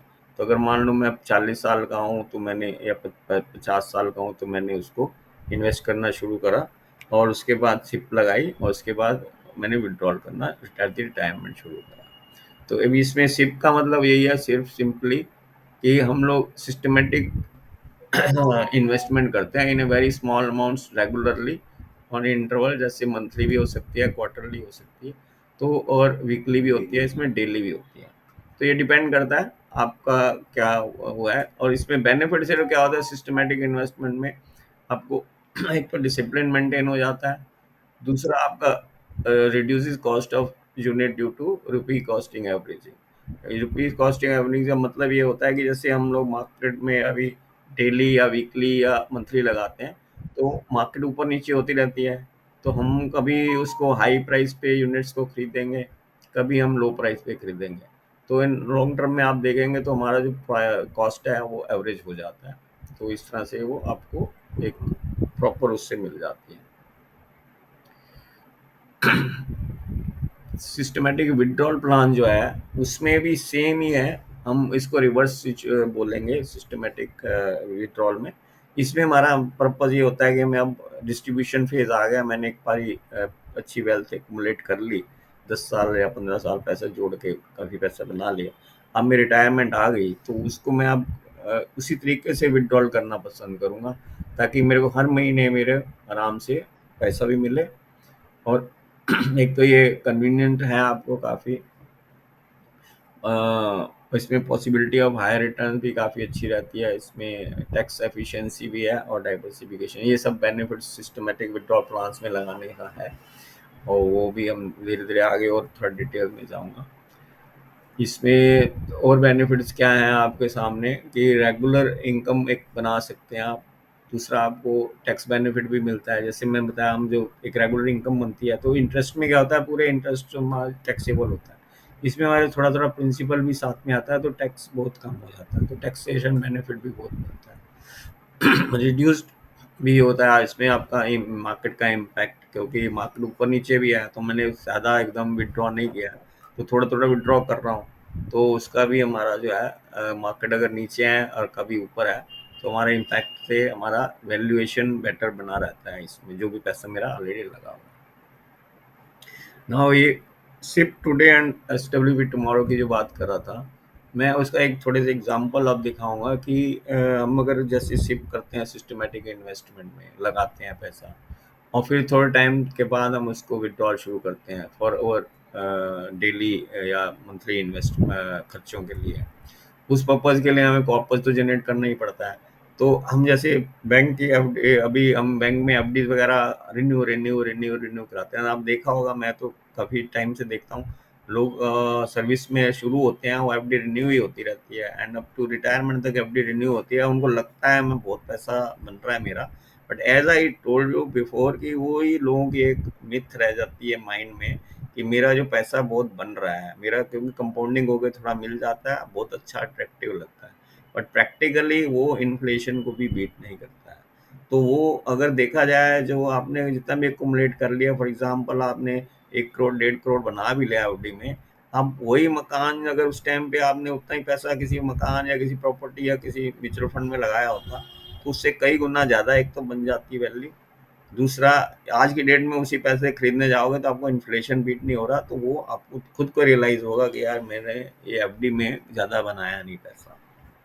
तो इसलिए अभी जो हम एनकरेज लोगों को करते हैं, एजुकेट करते हैं, वो यही कहते हैं कि चलो आप वो अभी धीरे धीरे जब कंपैरिजन खुद करोगे तो पता लगता है, आप एफडी में भी डालो थोड़ा सा या आरडी जो भी बनाते हो बैंक की, और एक मंथली सिप भी लगाओ, तो आपको धीरे में रियलाइज होगा कि मेरा किसमें ग्रोथ ज़्यादा होता है। 4-5 साल में आपको पता लगने लग जाएगा कि मेरा ग्रोथ कहाँ ज़्यादा हो रहा है, तो आप ऑटोमेटिकली आप अपने आप इस सिप अमाउंट और एक्यूमुलेशन में बढ़ाना शुरू कर दोगे। और उसमें भी हमारे पास, वैसे तो देखा जाए सिप में भी हम डेट फंड में भी लगा सकते हैं, ऐसा कुछ नहीं है कि इक्विटी फंड में ही होती है। सेफ फैक्टर में जाओगे तो भी एफडी से ज़्यादा, अगर प्योर डेट फंड में भी सिप लगाओगे तो भी एफडी से ज़्यादा रिटर्न आती है। तो इसलिए मेरी सजेशन यही होगी, चाहे आज हो या कल हो, पैसे को कुछ पोर्शन को आप डेट फंड में भी रख के देखो, वो आपको ज़्यादा बेनिफिट देगा। अब मैं थोड़े से एग्जांपल दूंगा कि आप जैसे सिप करते हैं तो थोड़े पीरियड के लिए करते हैं और जल्दी करते हैं या लेट शुरू करते हैं, उसके एग्जांपल से आपको आइडिया होगा कि भी कैसे कैसे पैसा, मतलब डिफरेंस आता है, फ़र्क कितना पैसे का एक्युमुलेशन का और विड्रॉल का। अब जैसे फॉर एग्जांपल ये फर्स्ट एग्जांपल है, इसमें हमने दिया है करंट में, फॉर एग्जांपल 40 साल की उम्र में हमने एक सिप लगाना शुरू किया, मंथली सिप 25,000 रुपीज़ का। ये क्लियरली विजिबल है ना सर आप सबको? बिल्कुल बिल्कुल ठीक है। हाँ जी। तो इसमें 40 साल का एज है फॉर एग्जांपल, और मैंने 25,000 की सिप लगाना शुरू किया and till the age of 60 your retirement planning के लिए। तो आगे आगे जाकर देख रहे हैं हम कि 20 ईयर्स की सिप, 20 ईयर्स सिप पीरियड है, तो उसके बाद मेरा जो टोटल इन्वेस्टमेंट हुआ, मेरा टोटल इन्वेस्टमेंट हो जाता है 60 लाख रुपीज़ के करीब, ठीक है। और अगर मैं अज्यूम रेट ऑफ रिटर्न देखता हूँ तो मेरा आ जाता है करीब करीब 12% के हिसाब से देखता हूँ, तो मेरी जो वैल्यू बन जाती है वो बन जाती है 2.3 करोड़ के करीब, ठीक है। अब जो हमने उसका विड्रॉल शुरू करा, तो अभी मैं 60 के बाद 20 ईयर्स की इसके हिसाब से विड्रॉल कर रहा हूँ, ठीक है। 20 साल मैंने आगे विड्रॉल किया, तो विड्रॉल में मैं ये देख रहा हूँ 20 ईयर्स तक विड्रॉल अगर मैंने किया at the rate of 8% assume return पे, तो मेरा विड्रॉल आ जाता है 1,50,000 रुपीज़ पर मंथ का, ठीक है। मैंने जो इन्वेस्टमेंट करी थी 25,000 रुपये की, अब मैं विड्रॉल कर रहा हूँ for the same period 1.5 lakh रुपए का विड्रॉल कर रहा हूँ, और मेरा टोटल विड्रॉल आ जाता है अभी 3,60,00,000 का 20 साल में, अगले 3,60,00,000 का 20 साल में। और एट द एंड भी मेरे पास उतना का उतना पैसा जो मेरा एक्युमुलेशन हुआ था वैसे का वैसे अभी भी बच रहा है। तो even after withdrawal of so much big amount, clearly मेरा अभी भी मेरा जो प्रिंसिपल था वो वहीं का वही इंटैक्ट है। तो ये बेनिफिट है। मैंने 25,000 रुपया सिर्फ डाला था, मैं 1.5 लाख रुपया 20 साल मैंने डाला था 25,000 रुपया, और 1.5 लाख मैंने निकाला 25-20 साल, उसके बाद भी मेरा कैपिटल वहीं का वहीं है। सो ये एक तो बेनिफिट होता है।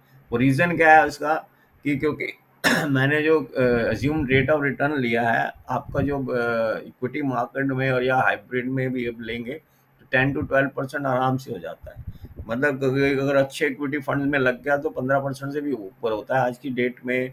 अगर मैं सिर्फ वो स्टॉक मार्केट का ही रेट ऑफ ये रिटर्न देखूं या एनुअलाइज्ड रिटर्न देखूं तो 17.7% के आसपास बनती है। हम ये नहीं कह रहे हैं कि हमारा चलो सबसे बेस्ट फंड में लगा होगा तो हमें 17% भी मिल सकता है, 20% मिल सकता है, बट हम कह रहे हैं कि हमारे मिक्स फंड्स में लगा है, एवरेज हमारी 12% के करीब आराम से आ जाती है, कोई दिक्कत नहीं है। तो उसके हिसाब से मैं देख रहा हूँ तो मेरे को जो भी पैसा लगाया था मैंने 3,60,000 विड्रॉल करने के बाद भी मेरा कॉर्पस वहीं का वहीं है। दूसरा एग्जांपल देखते हैं यही कि अगर मेरी एज 30 इयर्स की है, अब मैंने जल्दी स्टार्ट किया उसको और मैंने 10,000 रुपीज़ पर मंथ का सिर्फ लगाया और 10 साल तक, ये 40 साल के लिए मैंने इसको एक मिनट ज़रा होल्ड करना है। मेरे सामने ये दिखे वो टेढ़ा रखूँ मुंह टेढ़ा क्या होगा मुझे वाला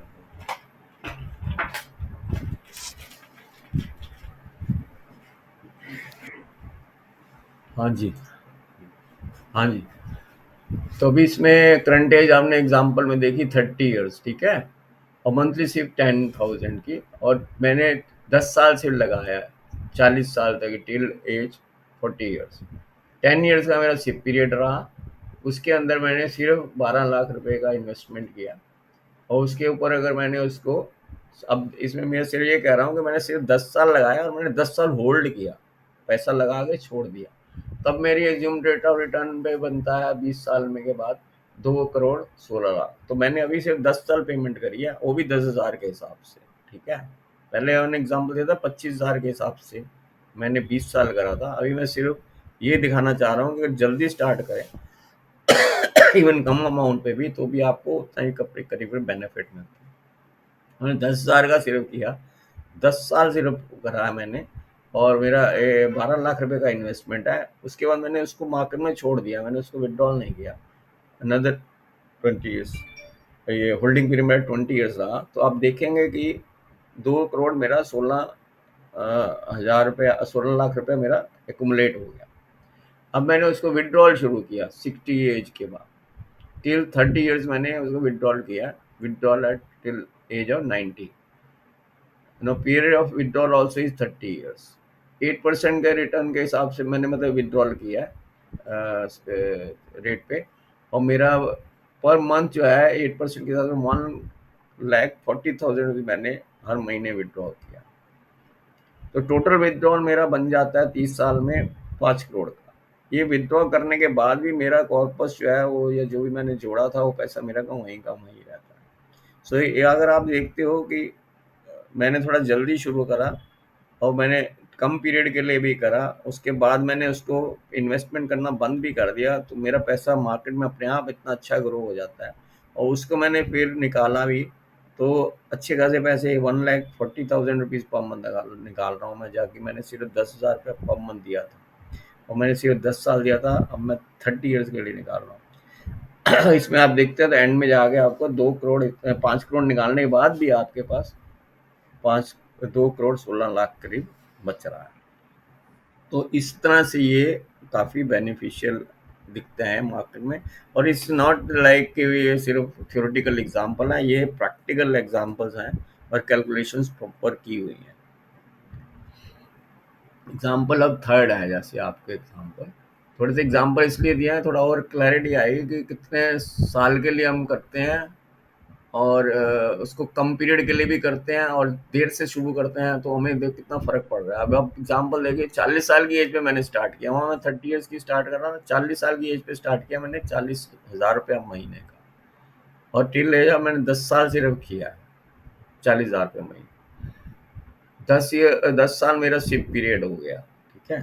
तो इससे हिसाब से मेरा 40 लाख रुपया इन्वेस्टमेंट हुआ, और अब मैं इसको अगर सिर्फ छोड़ दिया मैंने, अगर अनदर 10 इयर्स के लिए इसको लगा के, तो मेरा जो एट द रेट ऑफ 12% मेरा जो कॉर्पस बन जाता है, 2,80,000 बन जाता है, और सॉरी 80 लैक्स, 2,80,00,000 बन जाता है। अब उसको मैंने अभी 60 साल के बाद विड्रॉल शुरू किया फॉर 20 इयर्स, ठीक है, up to the age of 80, period of withdrawal is 20 years. Same 8% में मैंने विड्रॉल शुरू किया, तो इसमें मंथली मेरा अब विड्रॉल देख रहे हो 1,78,000 विड्रॉल हो रहा है, टोटल विड्रॉल हो जाता है 4.32 करोड़। फिर मेरा नेट अभी भी, मेरा जो कॉर्पस मैंने एक्युमुलेट किया था वो वैसे का वैसे अभी भी पड़ा हुआ। So this is for the legacy. हम लोग ये कहते हैं ना कि मैंने आगे भी देना है, तो अब विड्रॉ करने के बाद भी आप देख रहे हो वही का वही पैसा इंटैक्ट है जो आपने एक्युमुलेट किया था। इतना अच्छा आपका पैसा भी आ रहा है घर पे, विड्रॉ कर रहे हो, और उसके बावजूद आपको पैसा जो है आपने फिक्स डिपॉजिट की तरह जो डाला था वैसे का वैसे ही आपके पास बैलेंस रहेगा। सेम फॉर एग्जाम्पल 4 है, जैसे अब एज ऑफ 50 पे आपने 50,000 रुपया मंथली सिप दिया, 60 की एज तक 10 इयर्स पीरियड रखा है मैंने सिप पीरियड, टोटल इन्वेस्टमेंट मेरी 60 लैक्स हुई, और मेरा जो वैल्यू बना एट द रेट ऑफ 1.12। अब ये सिर्फ दिखा ही रहा हूँ मैं, इसमें डिफरेंस आप एज देखें जब स्टार्ट करते हो ना, तो अगर आपने अर्ली एज पे स्टार्ट नहीं किया और लॉन्गर पीरियड के रखा नहीं है, तो दिक्कत यही आती है। अभी 50 साल की एज पे मैंने अगर स्टार्ट किया, पैसा भी मैंने 50,000 रुपया पर मंथ लगाया, 60 साल के बाद मेरे को फिर पैसा चाहिए, तो मेरे को दिक्कत 10 साल में हमको ज़्यादा पैसा बल्कि एक्यूमुलेट करना सॉरी सिप लगानी पड़ रही है, और पैसा भी मेरा एक्यूमुलेट कम हो रहा है, और मेरे को विड्रॉल भी कम मिलेगी। अब आगे विड्रॉल भी देखो 50,000 रुपया महीना दे रहे हैं, तो डिफरेंस सिर्फ ये बताने की कोशिश कर रहे हैं कि आप कहाँ पे 10,000 रुपया महीना शुरू की एज में अगर लगाते थे, और आज 50,000 रुपया महीना भी आप जोड़ रहे हो, तो भी आपकी विड्रॉल कम है, आपके पास पैसा कम आ रहा है, समझ रहे ना? तो ये आपको फायदा होता है कि आप अर्ली स्टार्ट करेंगे तो ज़्यादा बेनिफिट होगा, और पैसा उतना ही लगाना है। अब देखो कंपेरेटिव 10,000 रुपया सिर्फ लगा रहे थे और इन्वेस्टमेंट भी कम थी, और मगर अब यहाँ पे वो सिर्फ हमने लॉन्ग पीरियड उसको रखा है मार्केट में, दैट्स इट। अब यहाँ देखते हैं हम शॉर्ट पीरियड रख रहे हैं और पैसा भी ज़्यादा लगा रहे हैं, तब भी हमें बेनिफिट नहीं मिल। अब ये अभी नया, अभी आपको ये बताना था, शायद ये मैंने कई बार ये भेजा भी है और इसकी क्लैरिटी है कि नहीं। अभी क्या हुआ है कि जो न्यू टैक्सेशन रूल आ गया है इस पे इंश्योरेंस में, तो इंश्योरेंस में क्या कह रहे हैं अभी कि अगर आपका प्रीमियम 5 लाख से ऊपर सालाना है, तो आपका जो भी मैच्योरिटी या रिटर्न्स आएंगी वो सारी टैक्सेबल हो जाएंगी, and which means is very, मतलब ज़्यादा इफेक्ट पड़ रहा है। मैं आपको अभी फ़िलहाल तो नहीं इतना लंबा खींचूँगा, बट मैं एक और अभी शेयर करूँगा आपके इसी उसमें, कि अगर आप पैसे को लगाते हैं और उसके ऊपर टैक्स देखते हैं 30% के ब्रैकेट में, तो मतलब कई लाखों में आपका टैक्स जाने वाला है। तो अभी ये सजेशन सब हम लोग या सभी कंपनीज यही कर रही हैं कि इवन फाइनेंस मिनिस्टर भी, या इवन आपने शायद एक छोटी वीडियो प्रधानमंत्री जी ने भी निकाली थी, उसने भी यही कहा था कि अगर आप इस 31 तक आप इन्वेस्ट कर देते हो इन इंश्योरेंस एंड लॉक कर देते हो आपका रेट ऑफ इंटरेस्ट, क्योंकि इंश्योरेंस में एक बेनिफिट होता है कि एक तो टैक्स फ्री रिटर्न्स मिलती हैं, दूसरा इंश्योरेंस कवर भी हो जाता है, तीसरा जो इंटरेस्ट रेट है वो भी गारंटेड लॉक इन हो जाता है।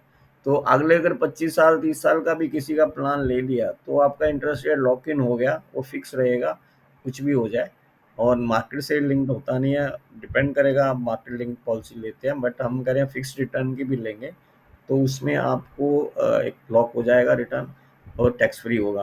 तो अगर फॉर एग्जांपल अगर वो 6% पे भी लॉक इन होता है और टैक्स फ्री होता है, तो इफेक्टिवली बैंक का 8% के बराबर ही बन जाता है। तो दूसरा उसमें जो आपका जो मैच्योरिटी वगैरह है वो भी टैक्स फ्री मिलती है, रिटर्न भी टैक्स फ्री मिलता है और साथ में कवर भी रहता है, लाइफ कवर भी। तो ये अगर हम सब चीज़ों को देखेंगे तो आज की डेट में वो बहुत अट्रैक्टिव लग रहे हैं 31st से पहले अगर आप लेते हैं। लोग एक्चुअल में पार्क कर रहे थे अगर देखा जाए ना previously, why government has implemented this tax, the because reason only is because tax जो होता है ये लोग अपना मतलब एफडीज वगैरह में ना करा के ना इंश्योरेंस में पार्क कर रहे थे पैसे, और वो सिर्फ टैक्स बचाने के लिए। तो अभी बैंक में एफडीज वगैरह में भी काफी टैक्स लग जाता था, किसी का भी 30% के ब्रैकेट में है तो ये इसमें 6-7% का भी मिल जाता तो they are more happy because that is tax free. And दूसरा उसमें फैमिली का या किसी मेंबर का वो एक लाइफ कवर भी साथ में चलता है 10 टाइम्स ऑफ द प्रीमियम, तो वो भी बहुत जबरदस्त बेनिफिट होता है इनको। तो मतलब इन्वेस्टर को होता था, तो एक्चुअल में इन्होंने कहा कि it should be used as a investor as a insurance, not as a investment instrument. तो गवर्नमेंट ने अब क्या करा कि उसको लोगों को कर्व करने के लिए उन्होंने कहा भैया ये जो लोग सिर्फ पैसा बनाने के लिए या टैक्स बचाने के लिए कर रहे थे उनको अवॉइड किया जाए और उनको टैक्स लगाया जाए।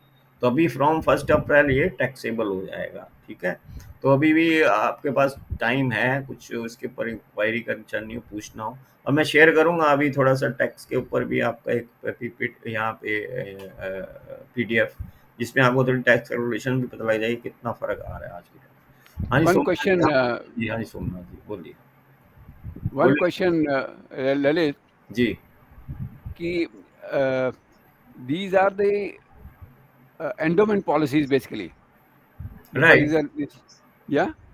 या एंडोमेंट पॉलिसीज हैं और नहीं विड्रॉ नेक्स्ट ईयर ऑनवर्ड वो भी मिलती है, मनी बैक भी है। So basically, endowment policies are where you get money back, या which are for fixed time period, 30 हाँ years, 20 years, 40 years, ji, and you get the money back. नहीं नहीं अभी दो तरह की है इसमें, दो तीन तरह से। एक पॉलिसी ऐसी भी है जो नेक्स्ट ईयर ऑनवर्ड आपको पैसा एक इंटरेस्ट मतलब की तरह से वो मिलना शुरू हो जाता है। अच्छा, तो आप वो 20 साल का लेते हैं, 25 साल का, 30 साल का, तो आपको रेगुलर इनकम आता है वो, ठीक है। तो वो ईयरली आपको आता रहेगा जैसे, और वो एक्चुअली जो इनकम आ रहा है ना, तो मैं भी बोल रहा हूँ कि अगर हम वो 5 और 6% के हिसाब से भी अगर आती है वो टैक्स फ्री है, तो आपको इससे बेटर दिखती है बैंक के एफडी से, क्योंकि एक तो एक टैक्स फ्री हो जाता है, दूसरा इसमें वही बेनिफिट भी है 180C का, आप जो प्रीमियम देते हो 1.5 लाख का वो बेनिफिट रहता है। तीसरा यह है कि जो मेच्योरिटी पे भी है या डेथ कवर है, दोनों जो मिलते हैं वो भी टैक्स फ्री होते हैं। तो किसी का जैसे डेथ कवर चल रहा है, भगवान अगर कुछ हो जाता है in during that policy period, तो उसको डेथ बेनिफिट जो भी मिलेगा वो भी, वो जो कि 5 टाइम्स और 10 टाइम्स होता है। जैसे 5 लाख की अगर आपने पॉलिसी की तो 50 लाख का कवर साथ में चल रहा होता है। और एंडोमेंट जो आप बोल रहे हो ना, वो दो तरह की होती है। एक तो होती है जो आप ईयरली नहीं ले रहे हो, एक होता है एक्यूमुलेट कर रहे हो। एक्यूमुलेशन में थोड़ा सा ये होता है कि आपको पैसा ज़्यादा मिल जाता है, क्योंकि वो इंटरेस्ट जो भी बन रहा है वो एक्यूमुलेट हो जाएगा साथ साथ में। तो अगर मेरे को जो मैं अभी विड्रॉ कर रहा हूँ अगर नेक्स्ट ईयर ऑनवर्ड, तो डेफिनेटली वो आप उसको कहीं और री इन्वेस्ट कर सकते हो या यूज़ कर सकते हो। बट अगर आप विड्रॉ नहीं कर रहे हो तो ऑटोमेटिकली उसी पॉलिसी में वो एज ए एक्यूमुलेशन होता है, और इंटरेस्ट पे इंटरेस्ट लग के थोड़ा ज़्यादा पैसा बन जाता है एट द एंड। तो वो फिर आप उसको हम एंडोमेंट जो आप बोल रहे हो वही चीज़ हो गई कि 15 साल या 20 साल के बाद पूरा पैसा ले रहे हो। बट अगर नीड के बेस पे है ना, अगर मान लो आप कहते हो नहीं मुझे अगले साल से ही पैसा चाहिए, तो जैसे पेंशन प्लान होते थे, पेंशन प्लान में क्या करते थे, हम लमसम डालते थे और अगले साल विड्रॉल लेते थे। वो हम तब कंपेयर कर रहे थे एफडी से या अपने ये सिस्टमेटिक विड्रॉल प्लान से। तो हम तब भी देखते थे कि pension plan also is taxable, उस पर जो भी आपको इंटरेस्ट मिलता तो टैक्सेबल है, एफडी में भी टैक्सेबल है। तो हमें बेस्ट तब भी वही लगता था mutual fund which is better giving, inflation भी बीट करता है, उसमें आप सिस्टमेटिक विड्रॉ करते हो तो वो ज़्यादा बेटर दिखता है। okay. हाँ, बट अगर फिक्स्ड डिपॉजिट का टाइप से कंपेयर करेंगे तो, और सेफ्टी पॉइंट ऑफ व्यू से कवर करते हैं, तो फिर ये इंश्योरेंस प्लान थोड़े ज़्यादा बेटर लगते हैं। एंड फॉर दी, जैसे आप अपने बच्चों के लिए और कुछ रखते हैं पैसा कॉर्पस में, तो हम एफडी के बजाय अगर इसमें फिर रखें तो ज़्यादा बेटर है। डिपेंड What करता is है the अगर treat? वो, हाँ नीड बेस्ड पे। what is the treatment for the maturity? Is that fully taxed? तभी तो बोल रहा हूँ, अभी क्या है कि अभी जो टैक्स होना शुरू हो जाएगी आफ्टर 31 अप्रैल से जो लोगे, तो अभी तक के जो प्लान लिए हैं, जिसने भी लिए हैं, या 31 तक भी जो भी ले लेगा, वो तो टोटली टैक्स फ्री है। No, that is for income. I'm talking about on a Even maturity. maturity, yes, maturity amount is taxable, sir. Taxable. Total maturity amount is taxable. तो और यूलिप में भी वही है, पहले यूलिप में भी था पहले से ही, अब वो उसमें उन्होंने लिमिट लगाई थी, 2.5 लाख रुपया तक की लिमिट लगाई थी कि 2.5 लाख तक का टैक्स फ्री है, उसके ऊपर लगाओगे पर एनम तो टैक्सेबल है। और सर और कोई क्वेश्चन है तो बताइए, और कुछ और चाहिए होगा तो ये भी बताना मेरे को, कोई दिक्कत नहीं है, मैं आगे फिर कवर कर लूँगा। अभी क्योंकि वही होता है ना, फिर बहुत लंबी खिंच जाएगी, सब लोग बोर भी हो Correct. जाएंगे। Now next time you can give some examples as well of the funds. हाँ जी, हाँ, तो अभी मैं देखता हूँ, अगर मेरे पास अभी फंड्स के थोड़े बहुत हैं, मैं वो दिखा देता हूँ, निकालता हूँ।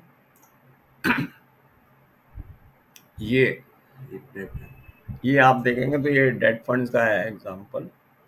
ये जो फंड्स के नाम है, आप 3 इयर्स का और 5 इयर्स का रिटर्न देखेंगे ना, तो इसमें आपको दिख रहे हैं, तो कुछ फंड्स आपको दिखेंगे 8% से ऊपर हैं, तो 13%, 11% ये दिख रहे हैं 3 इयर्स एंड 5 इयर्स में, ठीक है ना।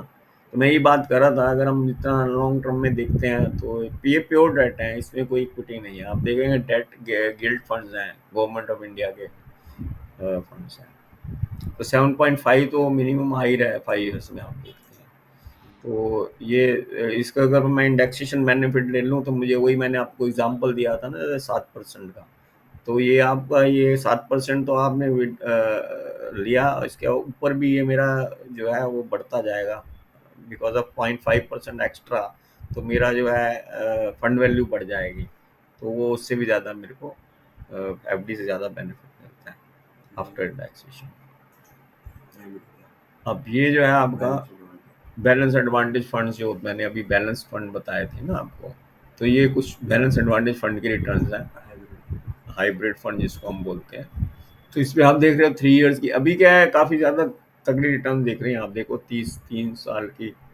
तो उसका रीज़न ये था कि अभी बीच में लास्ट 3 इयर्स में जो कोविड का टाइम भी इसी में है, तो उस टाइम पे अगर सिर्फ पिछले लास्ट 3 साल का देखता हूँ, तो उस टाइम काफ़ी हाइक हुआ वैल्यूएशन का, और 5 साल में भी देखता हूँ तो भी मेरे को देख रहे हो आप 10 से ऊपर परसेंटेज दिख ही रही है। तो 10%, 11%, 12% ये सब आप देख रहे हो। तो हमने अभी बैलेंस फंड में हम एज्यूम्शन बहुत कम रख के चलते हैं, लोगों को हम 9 या 10% की कैलकुलेशन देते हैं। 9% भी आप ले लो तो भी हमारे एफडी से बहुत ज़्यादा रिटर्न बनती है। तो इसमें इन्फ्लेशन का बेनिफिट आपको मिल जाता है बहुत अच्छा, और टैक्सेशन का बेनिफिट मिल जाता है। तो इसलिए balance advantage funds are much better than keeping in a fixed deposit. And जिस तरह हम उसका इंटरेस्ट लेते हैं, तो इसमें हम सिस्टमेटिक विड्रॉल से आप पैसा निकालोगे तो भी आपका कॉर्पस भी बढ़ता रहेगा, और वैल्यू भी बढ़ती रहेगी जो फंड वैल्यू है, और आप उतना निकालने के बाद भी आपको एट द एंड आपको पैसा अच्छा खासा एक्यूमुलेट होगा। उसमें हमारा टैक्सेशन भी बताया ना 10% का ही है, तो अब एफडी में तो आपको पूरा टैक्स लगता है, तो टैक्सेशन बेनिफिट भी इसमें काफ़ी हमें मिलता है। ये हमारे इक्विटी फंड्स का रिटर्न है जो मैं अभी बात कर रहा था। तो अगर आप 5 इयर्स का रिटर्न देख रहे हो ना, तो मैंने अभी आप 12% एजम्पशन लेके बताया है आपको, जो कैलकुलेशंस पीछे दी थी मैंने। अब यहाँ आप देख रहे हो लास्ट 5 इयर्स में भी आपकी काफ़ी अच्छी रिटर्न दिख रही हैं, 20-22%, 16% से लेके 22%। तो कुछ फंड्स बहुत अच्छे परफॉर्म किए हैं, तो भी हम उसको भी मैंने एजम्पशन 12% की लेके कैलकुलेशन करी थी कि भैया मैं over a period of 10-20 years. तो मैंने अब पहले ही बताया आपको कि एक्चुअल में अगर स्टॉक मार्केट का देखेंगे तो वो 17 से ऊपर परसेंटेज रिटर्न जा रहा है फॉर लास्ट 30 ईयर्स का। सो या आप कह सकते हो सिंस इंसेप्शन भी आप कह सकते हो, आज तक की डेट में भी 17-12% से ऊपर रिटर्न है। बट क्योंकि हमारे मिक्स ऑफ म्यूचुअल फंड में हम मिक्स लेके चलते हैं, शेयर्स सारे बढ़िया नहीं होंगे या सारे वो नहीं होते हैं, तो उस अकॉर्डिंगली हम लोग इसकी एवरेज 12% की कैलकुलेशन दे रहे हैं, 12 या 15, इससे ज़्यादा हम अभी एग्जम्पशन में नहीं लेते हैं। ताकि वो ज़्यादा ना हो जाए। और 12% तो ऑन एवरेज ले ही सकते हो आप इक्विटी में, कोई दिक्कत नहीं है। इतना तो आएगा आपका अगर इक्विटी में लगाओ।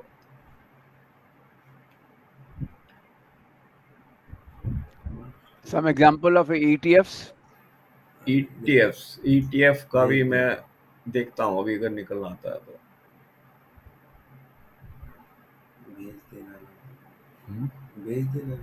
मैं एक काम करता हूँ अभी, एक्चुअली मैंने ईटीएफ के निकाले थे बट अभी मैं एकदम स्लाइड में नहीं कोई लिया। बात नहीं, आप भेज दीजिएगा, हाँ भेज दीजिएगा। हाँ मैं चाहोगे तो इसी में शेयर कर दूंगा, इसी ओके। पीडीएफ शेयर कर दूंगा, ठीक है भाई। ईटीएफ का मैंने आपको बताया, या आप देखो कि आप क्योंकि काफ़ी उससे फैमिलियर भी हो ईटीएफ से, और ईटीएफ में आपको ये कंफर्ट मिलता है कि वो डीमैट में रखा हुआ है ना, और जी। ग्रो कर रहा है। बट क्या आप ट्रेड करते हो? और क्या आपने बहुत सारे ईटीएफ ले रखे हैं? हाँ, ये मतलब डिपेंड।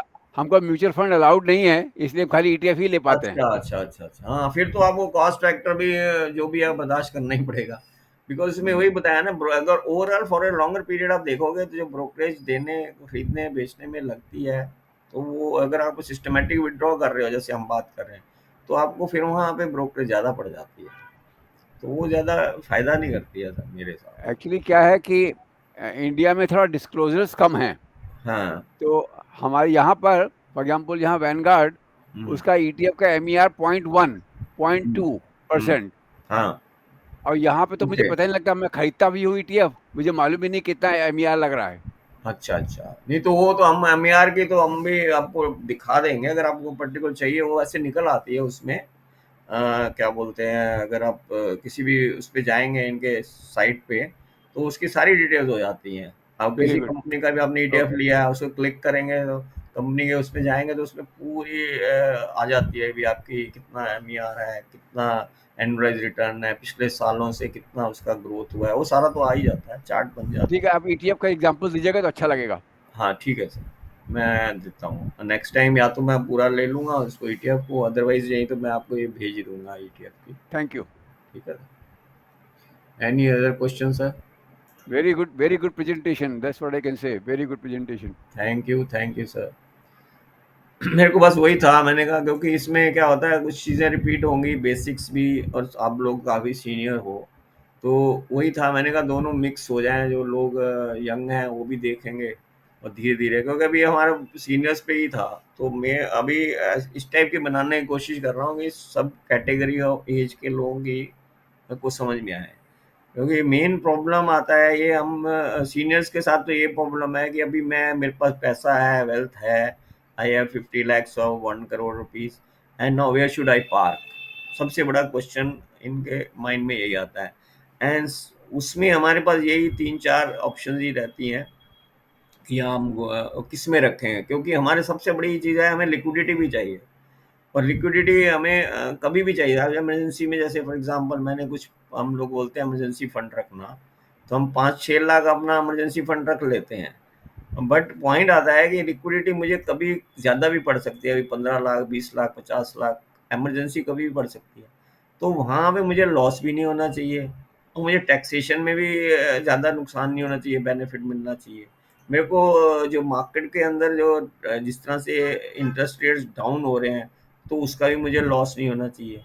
तो मेरे हिसाब से जो best always is the, the debt fund और the balance advantage fund, these are अब दी टू। प्रदीप जी से पूछना पड़ेगा, प्रदीप जी कुछ बताएंगे क्वेश्चन कोई, क्योंकि he is the youngest of all of us. Yes yes yes Pradeep ji, do you have any question? आप एनआरआई, आप मतलब इंडिया में इन्वेस्ट करते हो या नहीं करते हो, बाहर ही करते हो? आपका आवाज नहीं आ रहा sir. Your voice, you are mute. Unmute करें।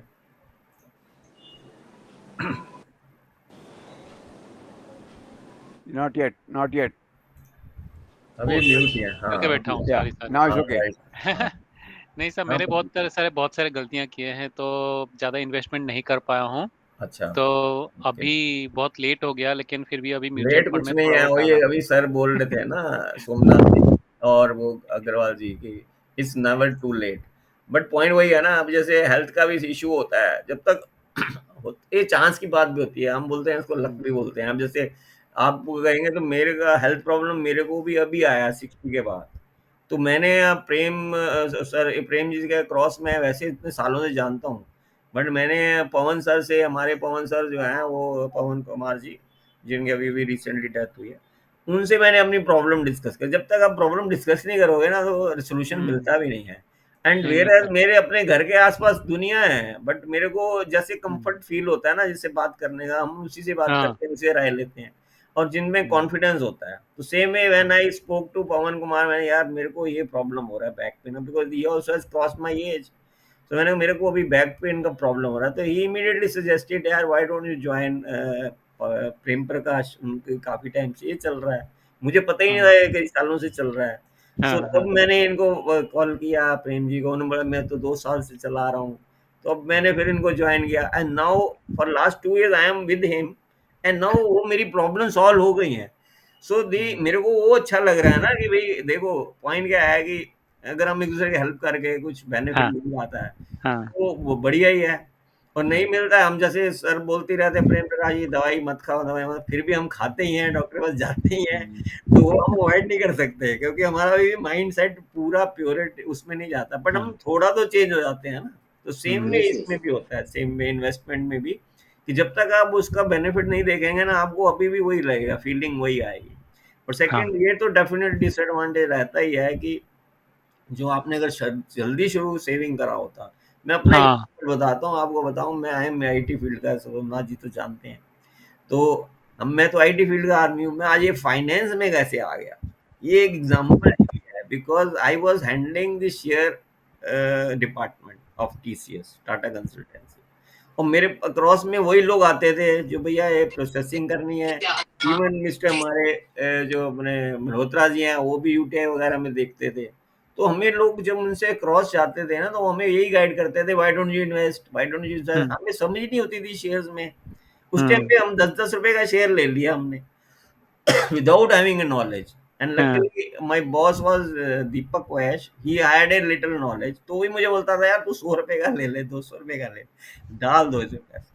And today you won't believe, मेरे को एक्यूमुलेशन ऑटोमेटिकली इतना हो गया पैसा कि मतलब आई एम फाइनेंशियली फ्री। वाह, सही है। Luckily I am financially free and मेरे बच्चों का एजुकेशन का मुझे कोई टेंशन नहीं है, एंड आई हैव वेल्थ अपने हिसाब से, अपने लिए बहुत वेल्थ है। तो बढ़िया अगर मेरे बढ़िया। बच्चे अब सेट हो गए हैं तो मुझे उनकी भी टेंशन नहीं है। दूसरा मेरे पास अपने लिए भी बहुत वेल्थ है और हाँ। लेगेसी के लिए भी हो गया।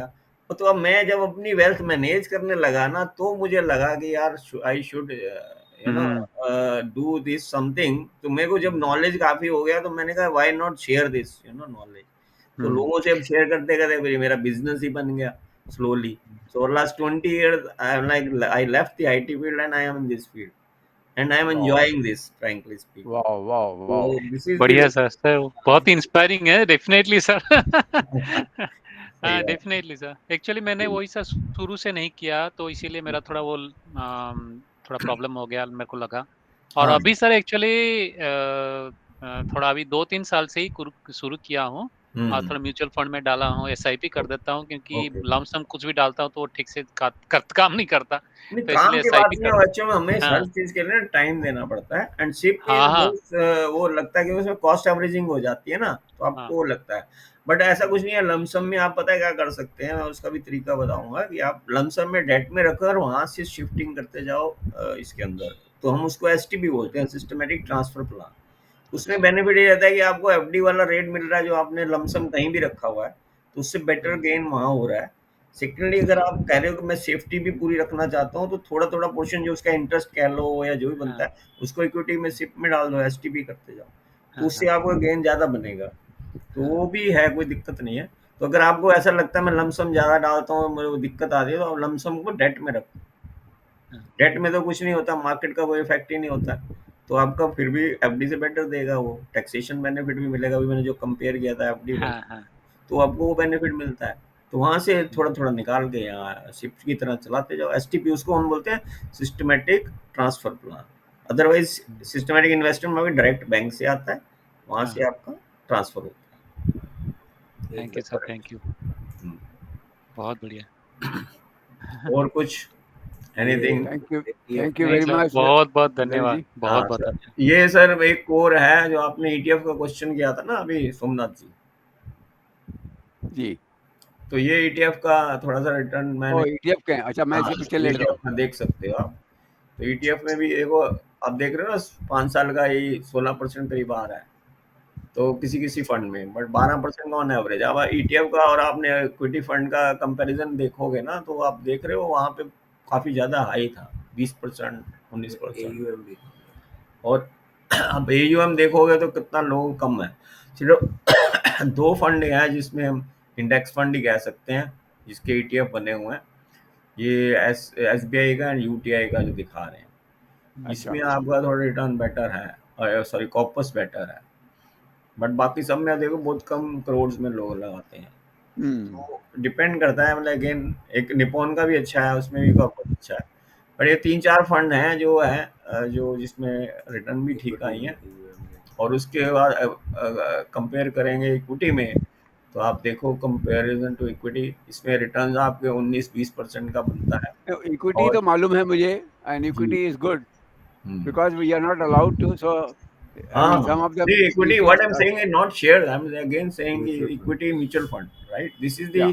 Equity mutual fund, that's what I am saying that selectively आपके लिए जो सुटेबल होंगे, तो वो मैं एक बार लिस्ट निकाल दूंगा, आप देख Thank लें। you, thank you, thank you, thank you, thank Lalit you, ji. It has been very great to hear you and for okay, your time thank you spend. Excellent yeah thank you very much sir. और फिर मैं Yeah. कोशिश करूंगा जैसे दो separate NRIs के लिए भी अलग बताने के लिए, because That would be NRI का nice for टैक्सेशन me. अलग है, जैसे आपके क्वेश्चन है ना, तो वो Yeah. भी थोड़ा सा देखूंगा, कवर करने की कोशिश करूंगा I इसमें don't know how much. Specific. Yeah. हाँ जी, Singapore may not be applied so much, but US and Canada is really they have kept their own interests of their own future fund managers. हाँ हाँ, वो तो हाँ, है, वो तो रहेगा। और डिपेंड करता है हमसे ही ना, कि अभी होता क्या है कि जैसे आपको कंफर्ट लेवल होता है, अभी हर एक को अपने पास है कोई बंदा जिससे इंटरेक्शन है, और आपको इजी मतलब गाइडेंस मिल सकती है, तो लोग वही ज़्यादा प्रेफर करते हैं, but I have some NRO funds, hmm, so which I put in fixed deposit at the moment. So अच्छा, अभी आपको जो बताया है, तो I will now talk to you about the debt funds. Right right, So there I हाँ, can do number one, right, and secondly debt and ETFs. Hybrid आप दोनों सोच सकते हो sir, Correct. Right. Lalit ji, can you suggest 2-3 good balanced advantage fund? अभी हाँ बिल्कुल, definitely अभी दिखा देता हूँ मैं, अभी आपको रिटर्न के हिसाब से अभी दिख जाती है, अभी एक नहीं, मिनट। आप बता दीजिए, 2-3 बस हाँ, इन्वेस्ट ठीक कर है सर, देंगे मैं उसमें। बता देता हूँ आपको, मैं आपको अलग से आपको भेज देता हाँ हूँ डिटेल्स। या ललित सर, ये आपका वो ऑर्गेनाइजेशन की तरफ से भी कुछ ऐसा सर्विस देते हैं कि मतलब कोई जैसे पर्सनल कुछ हाँ इन्वेस्टमेंट सर, आप? हाँ सर हमारा सारा प्लेटफॉर्म ऑनलाइन पे है, आप एनीवेयर इन द वर्ल्ड आप इन्वेस्ट कर सकते हो, अकाउंट ओपन हो अच्छा, जाता है, और हाँ उसको हम आपको शेयर कर देंगे, डिटेल्स हाँ सर, लिंक प्लीज शेयर कर देंगे। प्लीज। आप मतलब जैसे ही आप ओपन कर सकते हो, ऑनलाइन अकाउंट भी हाँ ओपन कर सकते हो, केवाईसी वगैरह भी ऑनलाइन हो जाता है, सब कुछ हाँ ऑनलाइन हो हाँ, जाता है। क्योंकि सर तो अगर एक्चुअली आप, क्या ना, हम लोग जैसे बाहर बैठे हैं या कोई भी काम कर रहे हैं, तो हम लोग को उतना ज़्यादा आइडिया नहीं है फाइनेंस सेक्टर में। हाँ, हाँ नो इन्वेस्ट तो करना प्रॉब्लम, चाहते हैं, लेकिन हमें नॉलेज नहीं, नहीं है। मैं तो बताया ना, मैं मेरा फर्म का नाम एलएम फाइनेंशियल्स ही है, and I am sir doing this business for last 20 years, okay. उससे पहले का मेरा एक्सपीरियंस बताया टीसीएस में ही रहा है शेयर्स में, एंड यूटीआई और आल्सो फर्स्ट म्यूचुअल फंड तो यूटीआई का ही था। और हमारे मिस्टर मल्होत्रा जी अभी शायद पता नहीं है कि नहीं है, ही हाँ was with us, I was working with him only and हाँ हाँ हैंडलिंग यूटीआई म्यूचुअल फंड।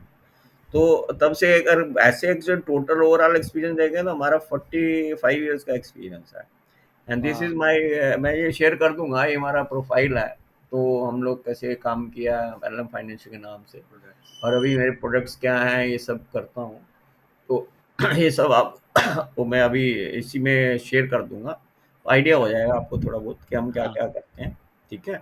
और बाकी जैसे जैसे आपका अकाउंट हम खोल देंगे, ओपन कर देंगे, तो ऑनलाइन पे मेरे पास मोबाइल सॉफ्टवेयर भी है, और लैपटॉप पे भी आप चला सकते हो, आईओएस पे भी और एंड्रॉयड जैसे भी हो, दोनों पे चलते हैं। आप अपना वो कर सकते हो, उसमें सेल परचेज भी कर सकते हो, तो अभी हम ज़्यादातर म्यूचुअल फंड में ही रिकमेंड करते हैं, बट स्लोली मैं उसमें शेयर भी डाल दूंगा, आप शेयर भी शेयर पर सेगा। But my suggestion frankly speaking is not to go on for shares unless and you are keeping in long term. Trading के लिए मत जाना, लॉन्ग टर्म को शेयर खरीद के रखना हो तो रख लो। बट आई अगेन मैंने ये देखा है काफ़ी सारी टाइम पीरियड के साथ कि अगर हम उसके ऊपर साइलेंट रह जाते हैं शेयर खरीद के, तो वो भी हमारे को नुकसान ही कई बार दे जाते हैं। तो आपको मॉनिटरिंग तो करना ही पड़ेगा। कई शेयर्स ऐसे मिलेंगे जो बहुत अच्छे चलते थे किसी ज़माने में, अब बिल्कुल ख़त्म हो गया है। तो उनके नाम बहुत थे उस टाइम पे, अभी मगर अब वो बिल्कुल नाम नहीं कोई जानता उनके। तो वहाँ पे हमारे को लॉस हो जाता है काफ़ी। तो इसलिए हम म्यूचुअल फंड क्यों प्रेफर करते हैं, क्योंकि उसके ऊपर ना एवरी डे, एवरी वीक और एवरी मंथ समबडी मॉनिटरिंग, उसको जरा सा भी शेयर वेयर में डाउट होता है वो उसको निकाल देता है, उसकी जगह दूसरी इन्वेस्टमेंट कर देता और सर वो बहुत जल्दी फ्लक्चुएट नहीं होती, मतलब है। हाँ, वही बात। झटका इतना जल्दी नहीं लगता जैसे इक्विटी में बहुत जल्दी लग अब जाता है। हाँ, उसमें दोनों है ना सर, बढ़ता भी हाँ उसी है और निकलता हाँ भी हाँ हाँ हाँ डाउन डाउन। हाँ तो ऑन एवरेज आप मैं ये बताऊं 5% आई वुड से only people earn in equities. हाँ ये लोगों का ना मिथ है कि क्योंकि ये इनका बिजनेस है ना यार, मतलब like if you see all the channels, वो सब पेड चैनल हैं, और वो लोग क्या करेंगे अगर वो ऐसा बोलेंगे नहीं, उनका हाँ चैनल का टीआरपी नहीं जाएगा। और वो लोगों को ऐसा इतना एक्साइट कर देते हैं कि वो आज ही बाय कर लो। आपने देखा होगा ऐसे कई प्रोडक्ट्स भी बिकते हैं रात को 12 बजे की वो शुरू होती है, तो आप अभी अभी ले लो, एक्स्ट्रा डिस्काउंट है। ये भी इनका भी वही ट्रेंड है यार, like so that doesn't help actually as a individual investor. ये सिर्फ एक हुआ है। और ब्रोकरेज जो है ना, ब्रोकर खूब पैसा बनाते हैं इसमें, हम नहीं बनाते। Yeah. हम शेयर परचेज में बहुत पैसा गवा देते हैं, एट द एंड आप देखोगे ना नुकसान ही होता है। तो बेस्ट बिल्कुल। ये है, पीस ऑफ माइंड भी नहीं रहता। इससे बेटर है ना यार, आप म्यूचुअल फंड में लगाओ, और आपको बहुत सेफ्टी चाहिए तो डेट फंड में लगाओ। I am like but still you have piece of mind. आप भूल सकते हो उसको, आपको टेंशन लेने की जरूरत नहीं है। somebody is taking care of you। ठीक है, नहीं I सर will वही say है। this, ठीक है। हाँ थैंक यू और सर। चलिए वो sir, money thank you. Sir thank money you control very वगैरह में मच। सर, उसमें थोड़ा मनी कंट्रोल वगैरह में मेरे